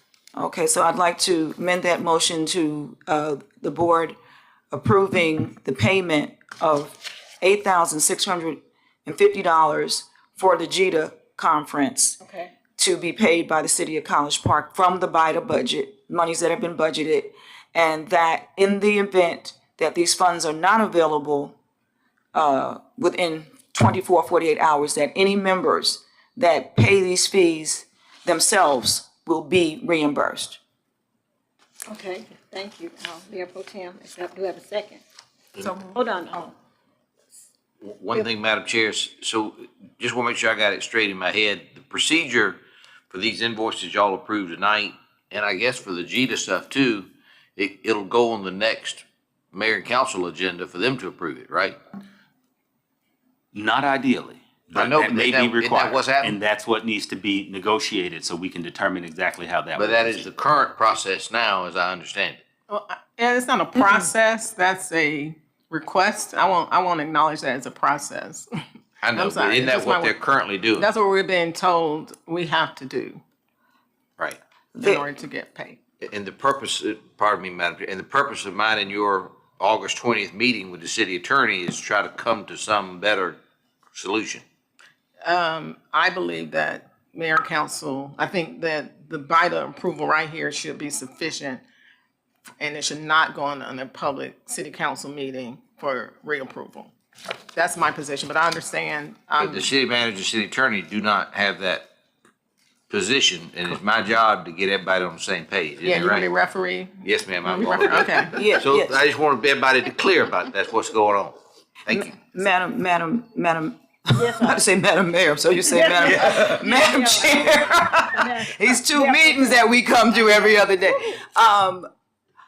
The $8,650 is within the city manager's purview and does not need to come to the council. So it is also my recommendation that this be given directly to, that the BIDA board submit this directly to the city manager because of the timeliness of this. We don't have till Monday's meeting, and Monday's meeting agenda has already been determined. It would have to be added to the agenda. But again, it falls within the $10,000 threshold that the city manager can approve. So I am requesting that this be submitted to the city manager with the vote from BIDA, that money, according to our charter, our bylaws, that what we voted for in our budget. And again, I'm on the council, this is just a little discussion right now. I'm on council and we do not approve these types of, we do not approve attorney legal fees and for BIDA, and we don't even approve legal fees on a monthly basis for our own city attorney. All right. We approve a contract that has an hourly amount, and then there's a threshold to a certain monies that can be spent in the year. If we overspend, then we will come back to approve. So whatever amount has been budgeted for both of our contractors here, we should be able to adhere to that because they're both on hourly basis. Well, thank you. You have a motion? I second. Your motion was just as payable. Okay, then we've had our discussion. All in favor? Aye. Is everybody, any opposed? Okay, motion passes. Madam Chair? Yes, Ms. Jefferson. Director Hooker, I know that you said that you're gonna, at the next meeting, revise the financial report, disclosure report, or you said that you Yes, would ma'am, the revise format. that, yes. Yes. If we can obtain, we don't never see like a a roll forward report of what items goes towards our debt to service. If we can see that So as a balance, yeah. it's difficult. You had started 2 sets of books before, and so you and I ought to just work on the next month to come up with the complete 2 sets of books. You remember what I'm talking about? There's one set. Yeah. You all as conduit for the city debt. Exactly. And there's another set where we would identify these revenues and don't, Correct. and Or which ones go towards the debt. you had started on that, boss. You did a good job of it. And so we'll finish it. Okay. So, Matt, Madam Chair? Yes, sir. So, Member Jefferson, thank you for bringing that up. It's one of the items that we discussed ad nauseum at last month's meeting was actually an allocation of how we would work on the debt. And so, unfortunately, at this particular time,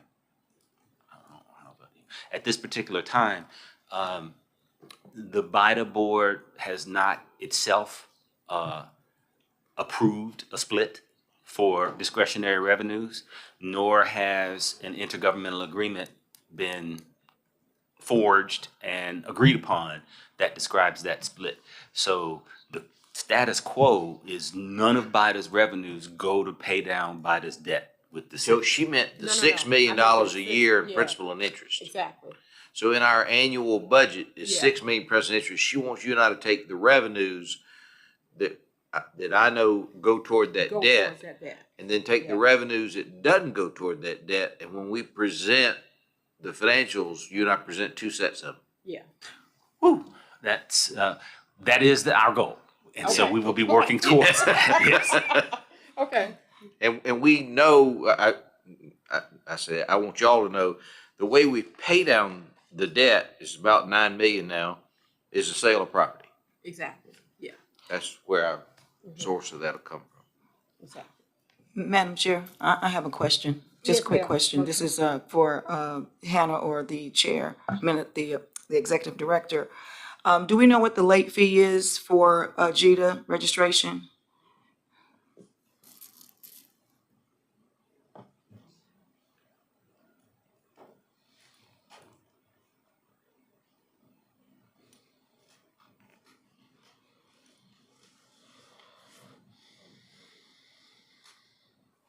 So the non-member rate until August 14th is $535, and then from August 15th to September 19th is $595.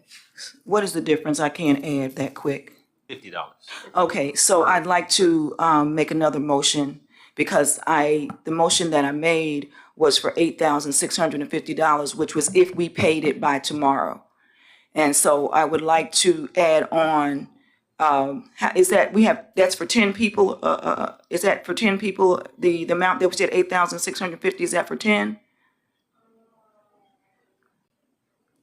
The 4,000 that we looked at in registration fees, or is that for 8? How many people are we looking at? Who planning on attending?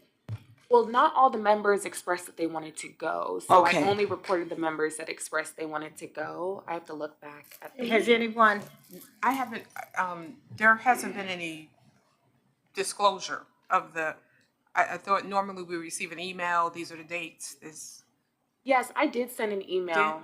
Oh, you probably sent it to if you could send it to my. Oh, your other my email. Okay, yeah, email got address, it. yeah. we make sure tonight that we Yes. know all the members that do or would like to plan to go so that, you all for a have show that of hands. information. Would you call for a show of hands so she Can can? I get a let's show of see. hands for everybody who wants to attend? Okay, we have, September 17th to the 19th. Yes. okay, we have Solicitor Jefferson, Mayor Pro Tem, Ms. Willis, Mr. Are you Wyatt, not coming, Lisa? Dr. Williams. Okay, got it. So 6 board members Yeah. and then staff. Okay. So is it 8 altogether or? 9. 9, your number, I guess what I want to just make sure is since we put a number into the motion. The that 8650 will cover we the extended. include, Yes. so I would want to make a motion that up to $10,000 or whatever that amount is, up to the city manager's spending limit that we would be able to accommodate the members. And also, I know, What now?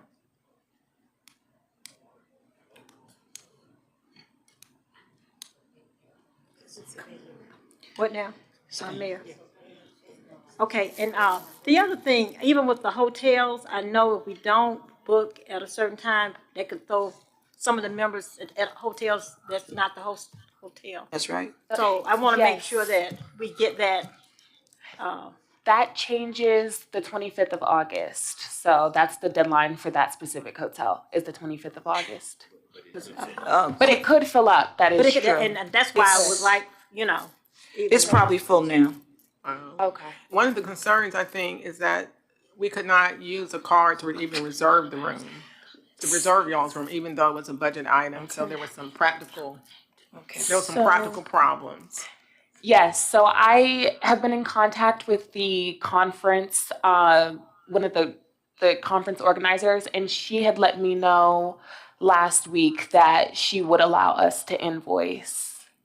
Yeah, but for the hotel, that we would need the credit card for the Can hotel. we do that or make sure that, you know, give the members the information, even if they Yes. have to use their own credit card, so that they don't miss out and have to do all of that? Yes, extra I will send all of travel? that information tonight. And Please do. everyone has to make their own account with GICC, but there is an option to invoice while you register for the conference. So I'll put every single And you may need to detail help in. us along the way. Some That of us. has not been the Yeah, that practice. is, just to reiterate, Hannah, I don't know if you're aware, but the way it was done in the past, once you have the names of the attendees, you would do a group package with the GICC. GICC has our account with the BIDA board registered. That's how it was done in the past. It was done. Yeah, I talked to the lady yesterday. Her name's Stacy, and she's the one who said that it needs to be an individual registration. But I will talk to her again tomorrow Yeah, you may to want to confirm look up that. our account number Okay. that they have, because we're registered. We're with a them. member. Yeah, we're members. As a municipality, and that's another thing I wanted to share with you. I just received word that there are no rooms left at the host hotel. No way. Nothing, and they're sending That's not- people to other that's not hotels good. right now. So, because with things like this, it's the same thing with GMA. If you wait, if you don't register as soon as that registration comes out, we might be Airbnb in it. It's not good. I'll add that to the list of the discussions next Wednesday. Please do.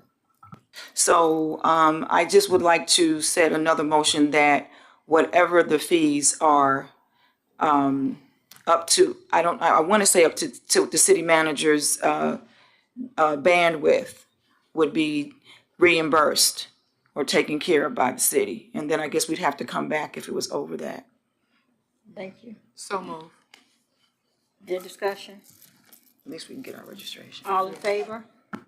Aye. Any opposed? Motion passes. Madam Chair? Yes,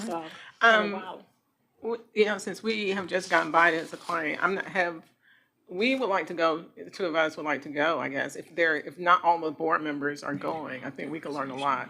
I'm not sure if other attorneys, BIDA, GICC, or any attorneys come. I know they do the presentation. They have a whole But we would love to. city, county, I would Yeah. love there's for an that attorney to section. happen. So we Can would we love make sure?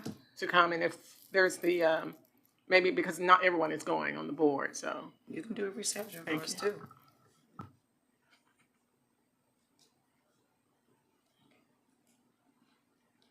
You got that? Okay, anything else? Again, a few words. Just want to say tonight, the training today has been excellent. Financial information, excellent. The parliamentary, everything's been very good, and thank you all for all that you all do. Thank you for hiring us. You can hire anybody you want to. Well, my heart, okay, I got my little speech. I want to say this right quick. I said my heart desire is to keep the board working together and operating in the way the Georgia Constitution intended when it granted authorities like ours this unique powers. Let us not forget, BIDA is a constitutional authority. That means we are not just a board or a committee. We are an entity created under the authority of the Georgia Constitution itself, with the responsibilities, the powers, and the protections that carry significant weight. I must ask the question, do we continue to remain the same? Or do we elevate in order to fully operate in the authority that the Constitution envisioned? When I was first appointed to the board at large for BIDA back in 2006, I was handed a BIDA notebook, and I was mentored by a powerful leader, the one and only, Mr. Walt Bellamy. He was an Olympic Dream Team member, a former Atlanta Hawks player, and true community champion. Walt understood the power and the responsibility vested in this board by the Georgia Constitution, and he made sure that I understood it too. He taught me that leadership requires discipline, vision, and the courage to stand when others sit. His own life was a testament to perseverance, overcoming challenges, standing for what he believed in, and using his platform to lift others higher, especially me. And that's one thing I could say that he always did. He always encouraged me to get into the light. There are things that we can control and things that we cannot. But what we can do and we must do is to keep our vision for growth and expansion for the city of College Park. Our time is coming for us to plant shovels in the ground, turn some dirt, and build not only structures, but community. A community where we bridge our past to our future. We're stronger together than divided. Change is hard, but a change is it's coming. And I am determined that progress is just around the corner, and that this board will represent all that the Georgia Constitution envisioned for us to be. The question, it still remains, will we simply stay or remain the same, or will we rise to the level of authority we're empowered to hold? And I just thank everybody. And do we have a motion to go into executive session? No, there's one more agenda item. Oh, I'm sorry, we got one more thing, I'm sorry. You got two items. Can we take a break? I'm so sorry. The 8, the 7, and 8. And 8, you're gonna We have do to do- discussion, you said outside. Yeah. You're gonna do 7 and 8. Okay, do 7 you and want to take a 8, break and first? 8B. 7 and 8. Okay, what we're gonna do is gonna take a 5-minute break, and then we'll come right back. I apologize. Okay.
We will now have a presentation for recommendations for Keller Williams investigation by our BIDA General Counsel, LaTonya Wiley. Thank you, Madam Chair. Thank you, Madam Chair, board members. This is a continuation of the July 9th special call meeting where I presented to you the general factual findings concerning the $580,000 plus unauthorized payment to Keller Williams DBA Atlanta Realty Classic with respect to two agreements that were signed by then Chair Tracey Wyatt. Coming out of executive session last meeting, there was a motion to hear these findings. That motion ended up in a tie. It was a combo motion, actually. And so this is in follow-up to that because it was unfinished business. So I don't know, you have these. Gosh, I don't know if we can make that a little bigger. My eyes can't see that. Mr. Audiovisual man, can you make this larger? Can't make it larger? Okay. Okay, so you have following your packets. Thank you. Thank you for the. So, can I ask a quick question? And I'm okay with this. I mean, I'm fine. I already know what I'm gonna do, but. So the motion to do this investigation in public failed. It did not pass. And I don't think there's been a substitute motion to hear this. So I'm confused why you even presenting this. The agenda passed, Mr. Vice Chair, and this item was on the agenda. But the board voted not to hear this, didn't vote to hear this. We're going to have deliberations in executive session, but the fact I'm okay with it being presented. I'm just trying to just want to make it for the record. Yes, sir. I don't think this should have been on the agenda because the board didn't approve this to be on the agenda. The board denied this or took no action. So go ahead and proceed. Yes, sir.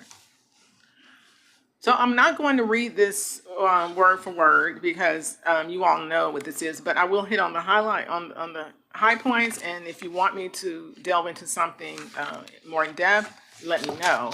So we know this investigation, this particular finding report solely focuses on former Chair Tracey Wyatt, who's currently our Vice Chair, and during his 2024 tenure as Chair of BIDA.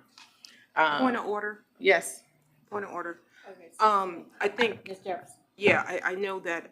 Ms. Jefferson. Yes, Vice Chair Wyatt stated that the board did not vote to hear this. I think it needs to be reiterated for the record that we did vote to hear this. So I know that he made that last statement, but I just think that from the legal perspective, on record, it needs to be reiterated that we did vote. So last meeting, July 9th meeting, it resulted in a no vote, 3-3-1 abstaining. And today's vote adopting the agenda in its current form with the factual findings being delivered in public, deliberations being done in executive session, that was the majority vote of the board. Okay.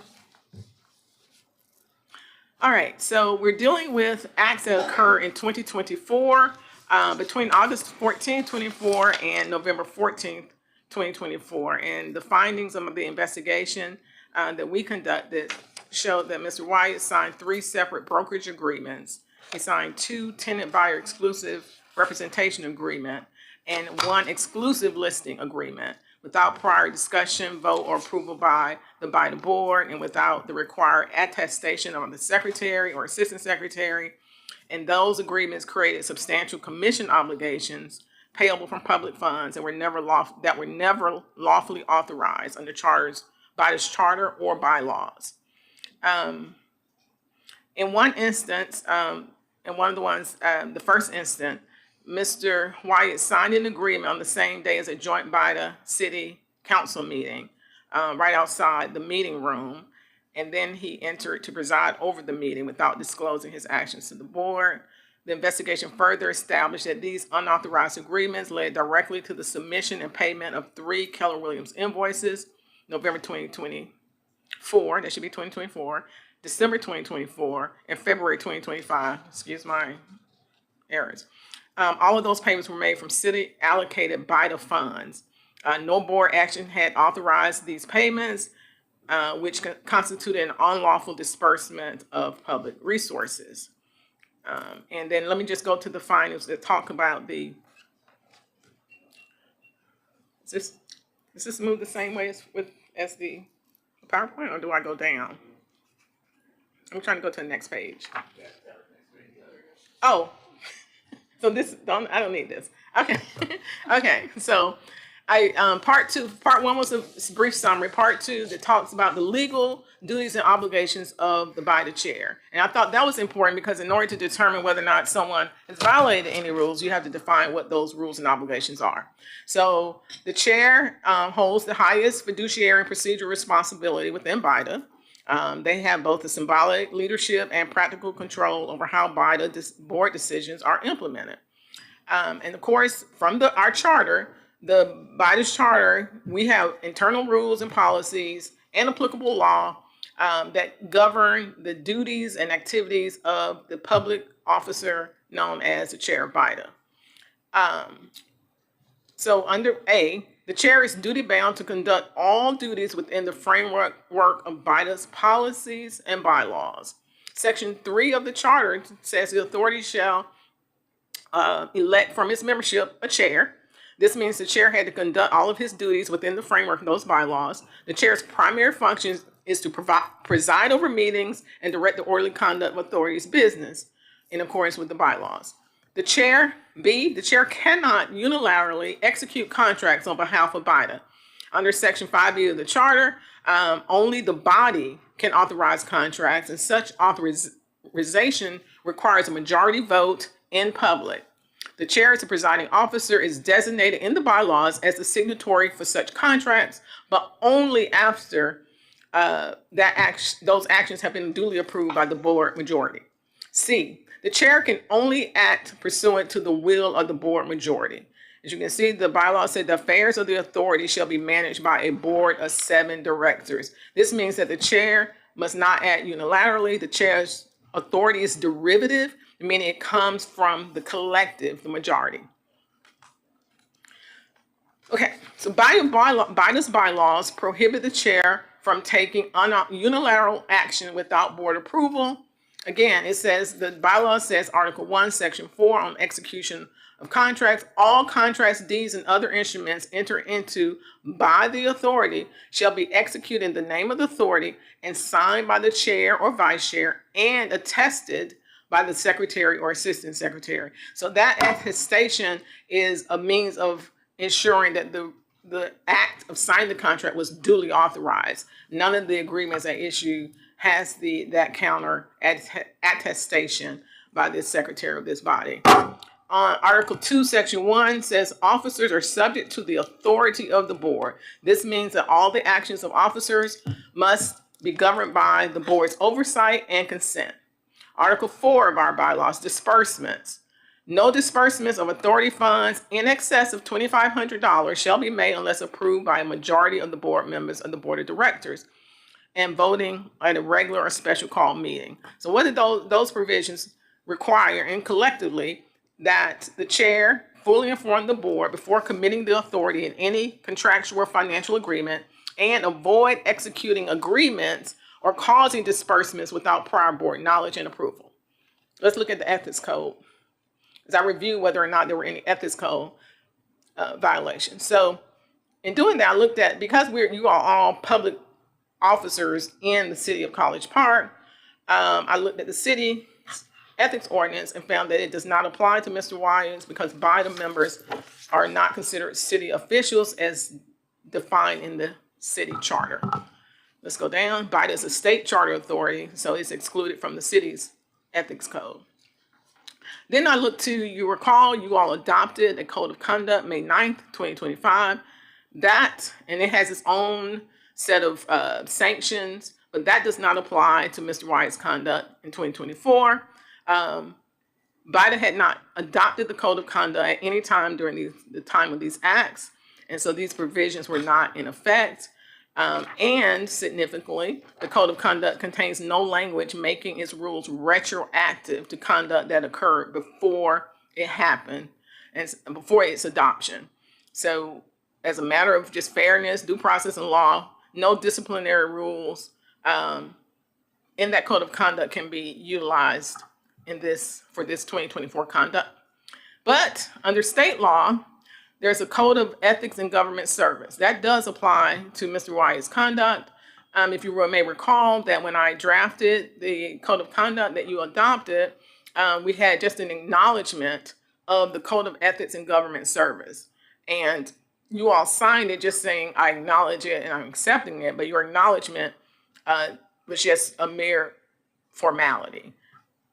In truth and fact, you are bound by that code of ethics in government service under state law, whether you sign that acknowledgement or not. So if you go down, so I'm going to go. So the conduct that right there, go back up. Yes, stay on 4. Yes, thank you, sir.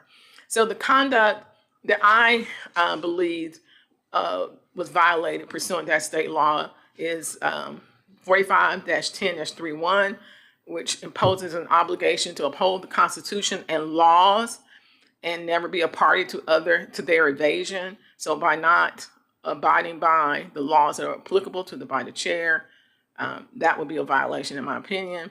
45-10-3, paragraph 3 prohibits anyone from engaging in business with government inconsistent with the conscientious performance of public duties. And 8, prohibition on conduct unbecoming to a member that constitutes a breach of public trust. And 9, prohibition on official action taken when the member knows or should know it would create a direct or indirect monetary interest in the matter. So although these statutory duties predate BIDA's code of conduct, they applied to Mr. Wyatt at the time of his 2024 action.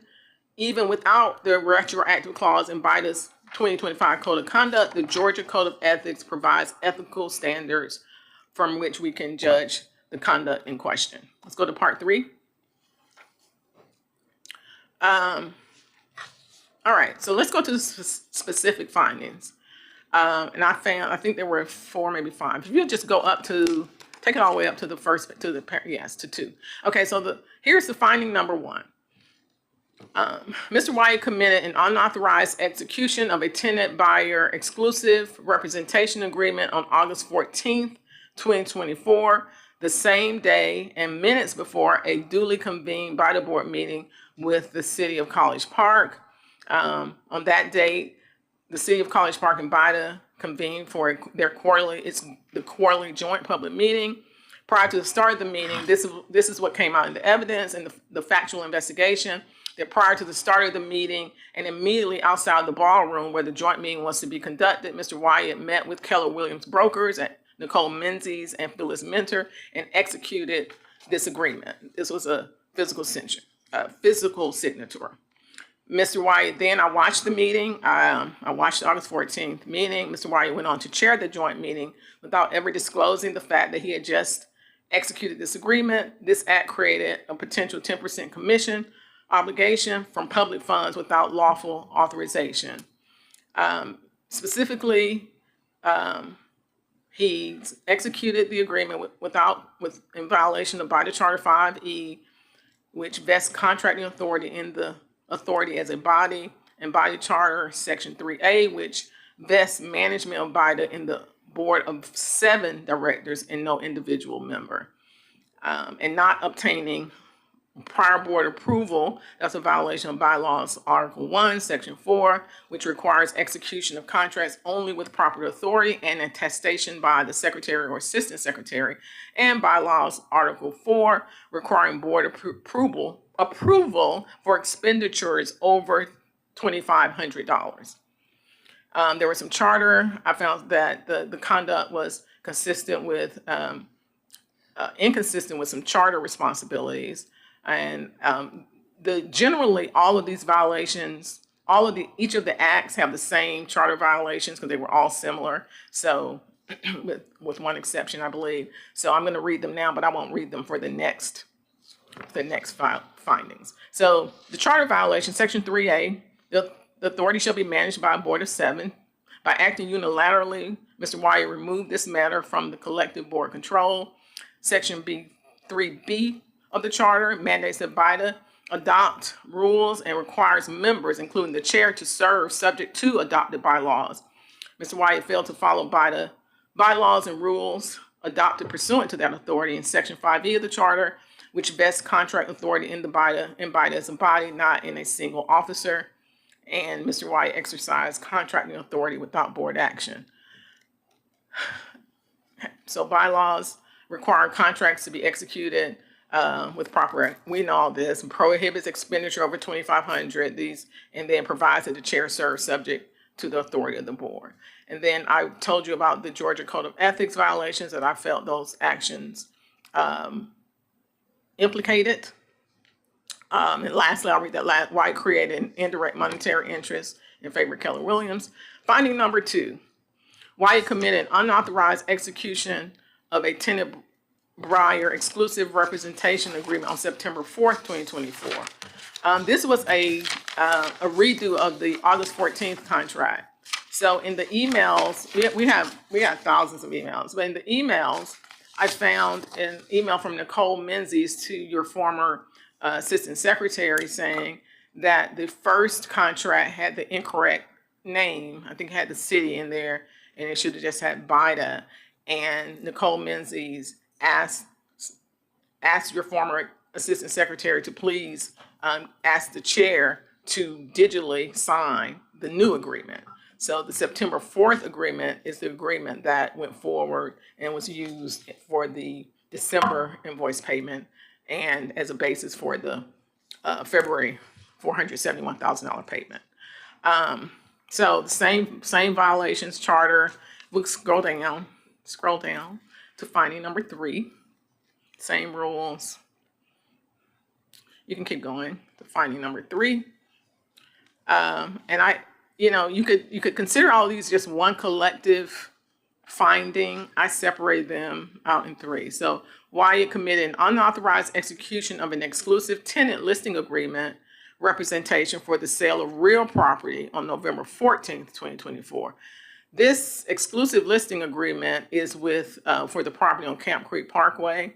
If we go down to findings, the problem with that was that when that contract was used, or that unauthorized contract was used and relied upon to enter into when we were doing negotiations with a developer, and we included those brokers in that PSA. And when it came out, when we discovered that contract was not properly approved, it took a lot of time and effort to go back, me and Mr. Hooker, to take them out because there was no valid contract that would authorize them to receive the commission.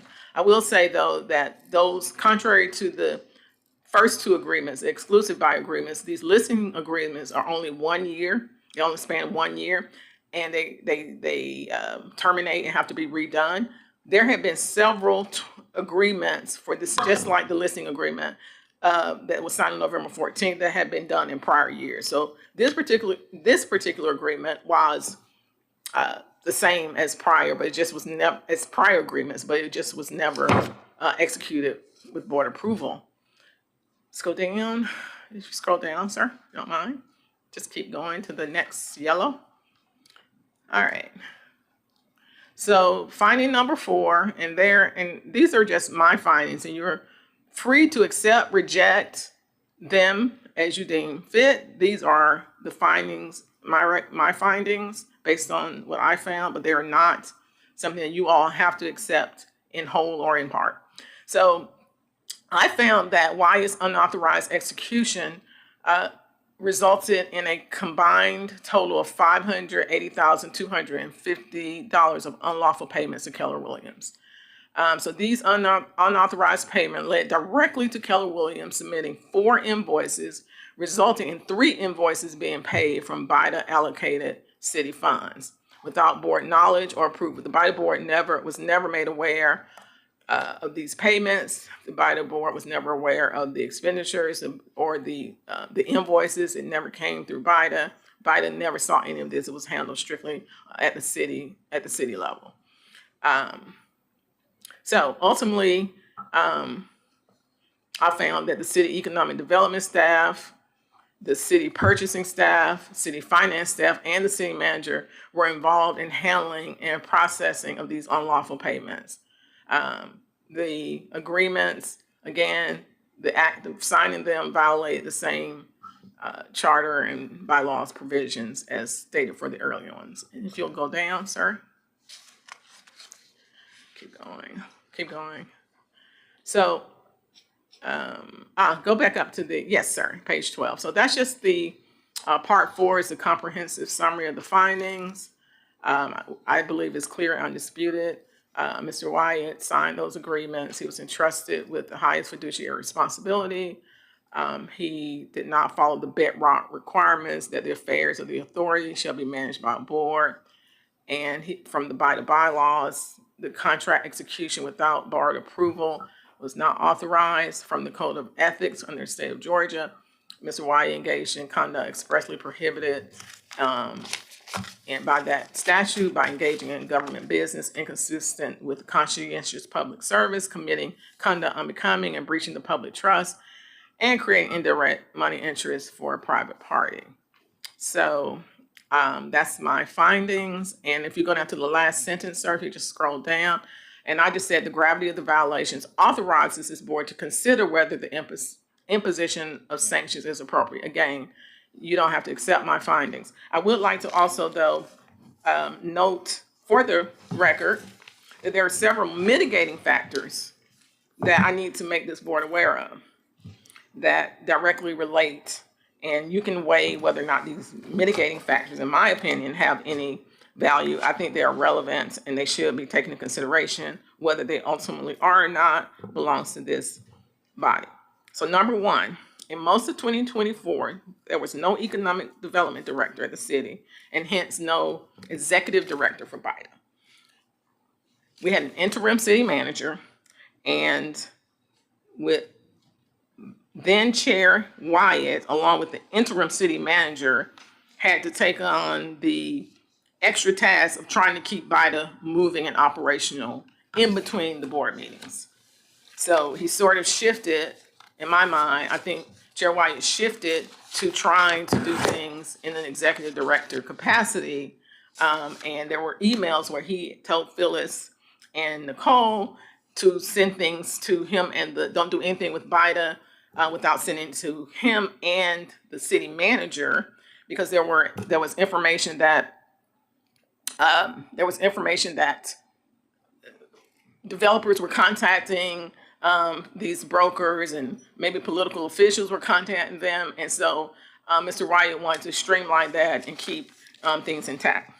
The second mitigating factor, that's combined. There was limited staff, and we had no economic development director. And because of that influx, Chair Wyatt was serving as essentially interim executive director along with the city manager. So those are two separate mitigating facts. Number three, it was confirmed in the investigation. Mr. Wyatt was very cooperative in the investigation. His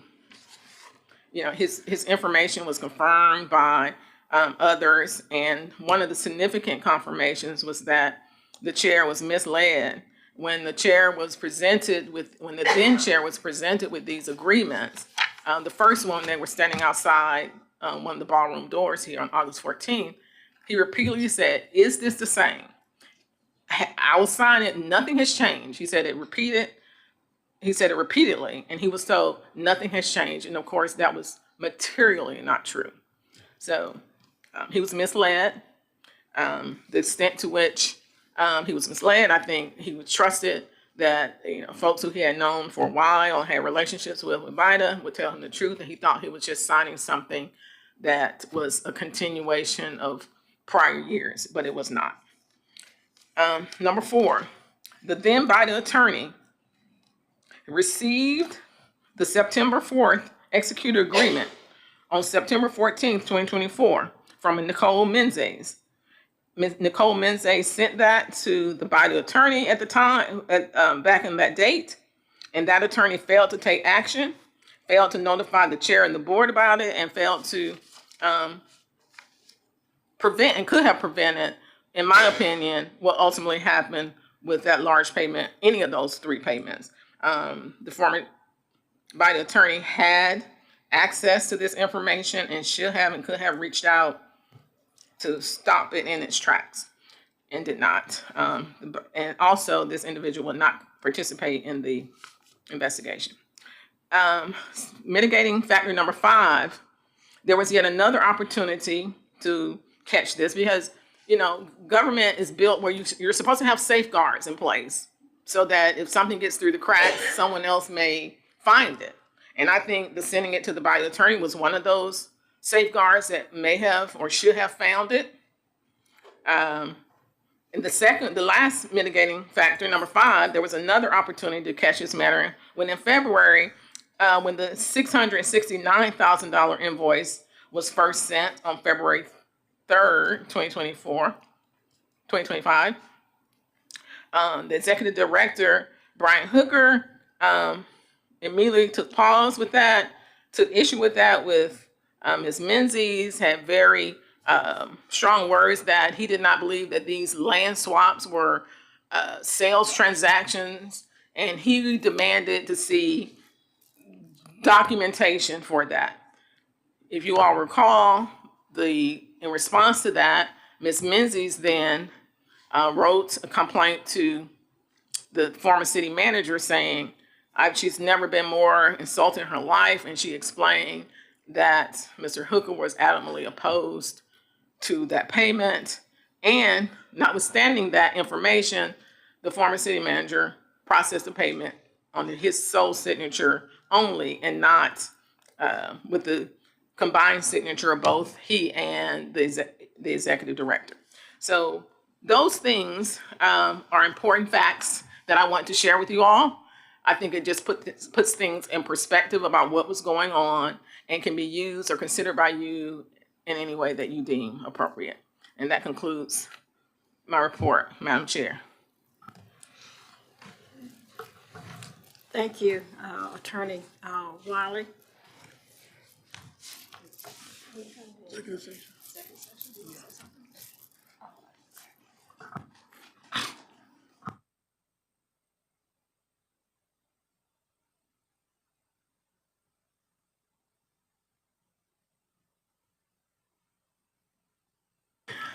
I also need to note that the item 7A was added to the agenda. As y'all know, on July 9th, we had a special call meeting. It was a properly called special call meeting because 3 members of this body wanted to discuss and hear about the facts of the underlying investigation.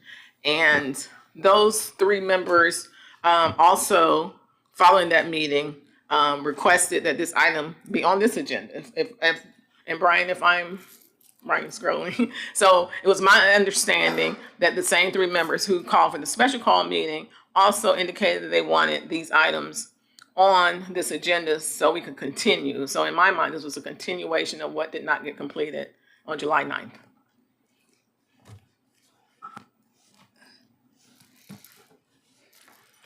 So, Okay. Madam Chair. Yes, Ms. Davis. So Attorney Wiley, I have a question. So with the violation from member Tracey Wyatt, violation of the Georgia Code of Ethics, what are the penalties or what are the disciplinary actions from violating? So people have brought lawsuits against public officials for violation of those acts.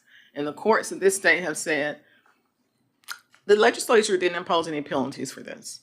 So there are no penalties for a violation of the Code of Ethics and Government Service Act. It's none in statute, and the courts will have said, I think they indicated that these, I don't want to say aspirational, but these are goals that have no teeth in them in terms of state law. How you decide to factor them into this particular situation is up to you. They do apply to public officers, such as yourself. and I included it for that reason. Okay, and. Did you go over this document? I can't remember why you were reporting. This one, did you? Yeah, did you? No, I didn't do that. Okay. That was gonna be my next question about the sanctions.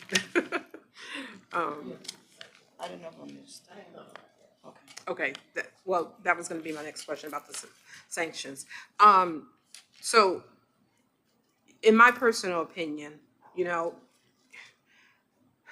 I worked in corporate America a very long time. And, you know, I'm in love with corporate infrastructure. And the reason why that is because when we have transitions, when we have, you know, openings, when there is no one present, at the end of the day, you have the law to follow. And we have done justice on this board to try to act with integrity, accountability, and try to make a positive impact on the city of College Park as a whole. So, as I stated in the last meeting, there's every policy, procedure, charter, bylaws, and SOPs that gives you the exact code of ethics and directives on how to behave and conduct yourself accordingly under good governance. And not only did it not happen one time, it was ignored twice, it was ignored 3 times, and it was ignored 4 times. And this board, when it was first brought to our attention, I was the one that brought it to the board, that you had no authority to act in this illegal behavior.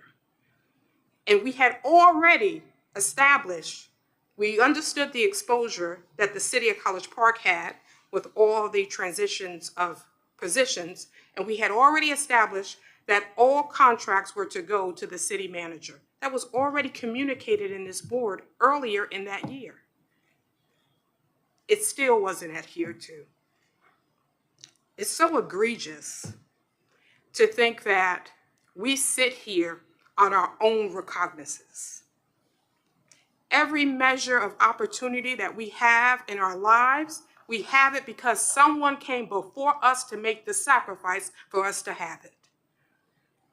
And for us to be grown members and elected to this board to serve our community under good governance, and because we just refuse to adhere to the law, we make an excuse. Well, the dog ate my homework, so I don't have to turn in that homework, and I don't have to abide and adhere to any policy or procedure because I have the ability to do what I want to do. Well, you don't. We work as a collective on this board, as a collective, and I've always said that. This board is not ran by one member. It's every voice, every opinion, every attitude, every measure, every performance from all the members as a collective. And I don't know what is it going to take to teach our community and our young people. It is okay for you to do the right thing. It is okay for you to read the law, abide by the law, and be responsible or be your brother's or your sister's keeper. It's okay to do that. There's nothing wrong with doing it. But time and time again, we have seen the city taxpayer dollars, businesses, and residents be taken advantage because of people feel that they're in the position and they are entitled to it. Every dollar, every action that we make is on behalf of a city taxpayer. And we should really, govern ourselves at such a higher threshold to really behave. It's simple values. And I just, in my personal opinion, I didn't grow up here. But my grandparents and my great-grandparents were from Georgia, and my parents. But what I was always instilled is that before you leave your house, before we were able to leave our house, we had to make sure that every decision that we made, it wasn't made just for you. It was made for you and what was causing shame on your namesake. So everything that you did wasn't just on your own recognizance. It impacted those that were closest to you, those that were around you, or those who you were born from. And if we take into consideration, if we are God-fearing people, if this is what we call ourselves, God-fearing people, we have prayer before our meetings, but then at the end of the day, you feel that you got a blanket check to do what you want to do because you feel that you are entitled to do it. No. That's wrong. And now we are out, this city is out of over $580,000. All because of entitlement and not abiding by the laws that we have on record, that we have voted on, that we have been trained on, that we have been provided in our emails, that we have been given packets at meetings, all because we feel there are certain individuals that feel that they're not entitled to follow those rules. Well, all I have to say is that I pray, and my hope would be that going forward as a board, and I thank you, Attorney Wiley, for your thorough investigation and for your forthcomingness with what transpired for the city. Because we need leaders like you that have the courage to not align and have allegiance with others to hide things that are illegal. So I appreciate you. I appreciate you for being forthcoming. But we as a city, as residents and as business owners, we have got to hold ourselves in higher regard. If we are true protectors to conduct business and have great governance in ourselves and our laws for the city of College Park. Okay. All right, thank you. Yes, Attorney Wiley. Just thank you, Board Member Jefferson. I just want to say for the record that not a single member of this body has ever asked me to do anything illegal. I wouldn't do it if I was asked, but that has never occurred. No one has ever asked me to conceal anything. No one has ever tried to interfere with the investigation. I didn't hear from anyone. That was great. You all let me do this investigation, and I appreciate y'all for letting me do it. It was difficult to do, of course. However, we owe an obligation because we conducted the investigation to see it through. But I just want to make that clear on the record that no one has ever suggested or indicated that the findings should go a certain way or to be withheld. Okay, we got one more thing. Thank you, Attorney Wiley. Next item is other business.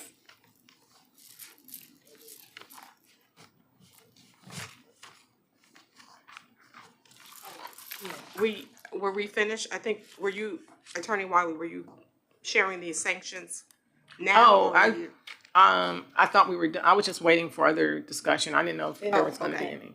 Did you, along the matter? So. That's what I said, we're just gonna go to other business. We're gonna do that in the next session. Okay. So other business? Other business. Okay, Madam Chair. Yes, so with the other business, it's now August, so we only have 3 more meetings for the remaining of the year. we were supposed to find out where are we on the condemnation of 6 West, because there's only a few months left, and I thought where we last left, we were gonna have a separate counsel to come in and educate us on the process, and since mayor and council has already approved it. Okay, yes, Wiley. Well, I don't know about separate counsel because we are well equipped to educate council. A consult. So yeah, I'm not sure when the consultant came in, but I am and my partner, we know condemnation through and through. What happened, and you're correct. I wanted to do this in June. My plan was to do this in June, and then something came up with Keller Williams, and that entity has most of our records on 6 West that we have to get back.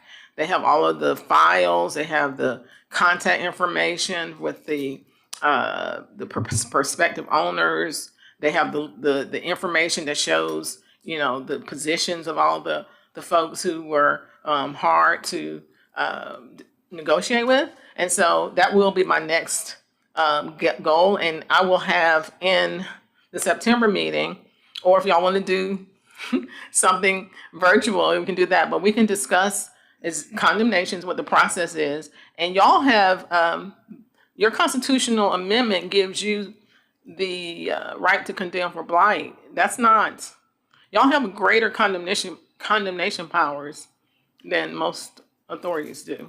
So I will do the education. I will send it out, and I'll work with Mr. Hooker on coordinating that date, and I will work to get that information from the realtor so that we can give you all a comprehensive update on what we need to do. One of the things we're going to have to do is to have money available to start pursuing this. We're going to need surveys, appraisers, and if we're going to be bogged down in the current status quo, that's going to be a very difficult thing to move, because once you start moving, we have to be able to move with appropriate dispatch. And so hopefully that'll be one thing we'll talk about with the city attorney next week too, because we can't slow down like this. If city council has already approved the condemnation, certainly they have approved us being able to go forward with them. And then my other question to that, it's interesting that I've never seen any information on when the original eminent domain had taken place and how many acres did that involve? Because I still can understand why were there acres remaining? If it was eminent domain, why didn't the eminent domain cover everything over there? So I don't know if you have that privy to that information, but if so, what did that involve? So let me ask you this. Say if the eminent domain did cover it all, so would we necessarily have to condemn because it's already? Yes. I mean, no, you would not have to condemn. It was already condemned, and it's owned by the governing authority unless they gave it back to some private folks. That doesn't normally happen. Yeah. But in order to, you said that to me a couple of times about the previous, we will have to commission a title research on that prior eminent domain, and that would be a special project. You agree? And that would be a special project that they could do. Rory and I could go down to the courthouse, but y'all don't pay us to do that. So we would, if y'all want us to do that, again, that's going to be an expense, and maybe a few $1,000s to go and make that kind of assessment. I think it's a worthy expense. But again, if we commission it, we'll have to be able to pay the appraiser, the title company when they send the bill. Got it. Thank you. Okay, thank you. Is that all for other business? Is there a motion to go into executive session? Madam Chair? I think it's proper to make a motion to go into executive session for the purpose of deliberation, to discuss litigation and real estate. So for those three purposes. So if you could amend your motion to include. Okay. Yes, okay. You're making a motion? Yes. For all of that. Do we have a second? Second. Any discussion? All in favor? Aye. Sorry, who seconded it? Any opposed? Okay, thank you. We're in executive session. We're gonna go straight in, y'all need a break? Okay, let's do 3-minute break. It's 9:53, 9:56. We'll be back, ready to start executive session.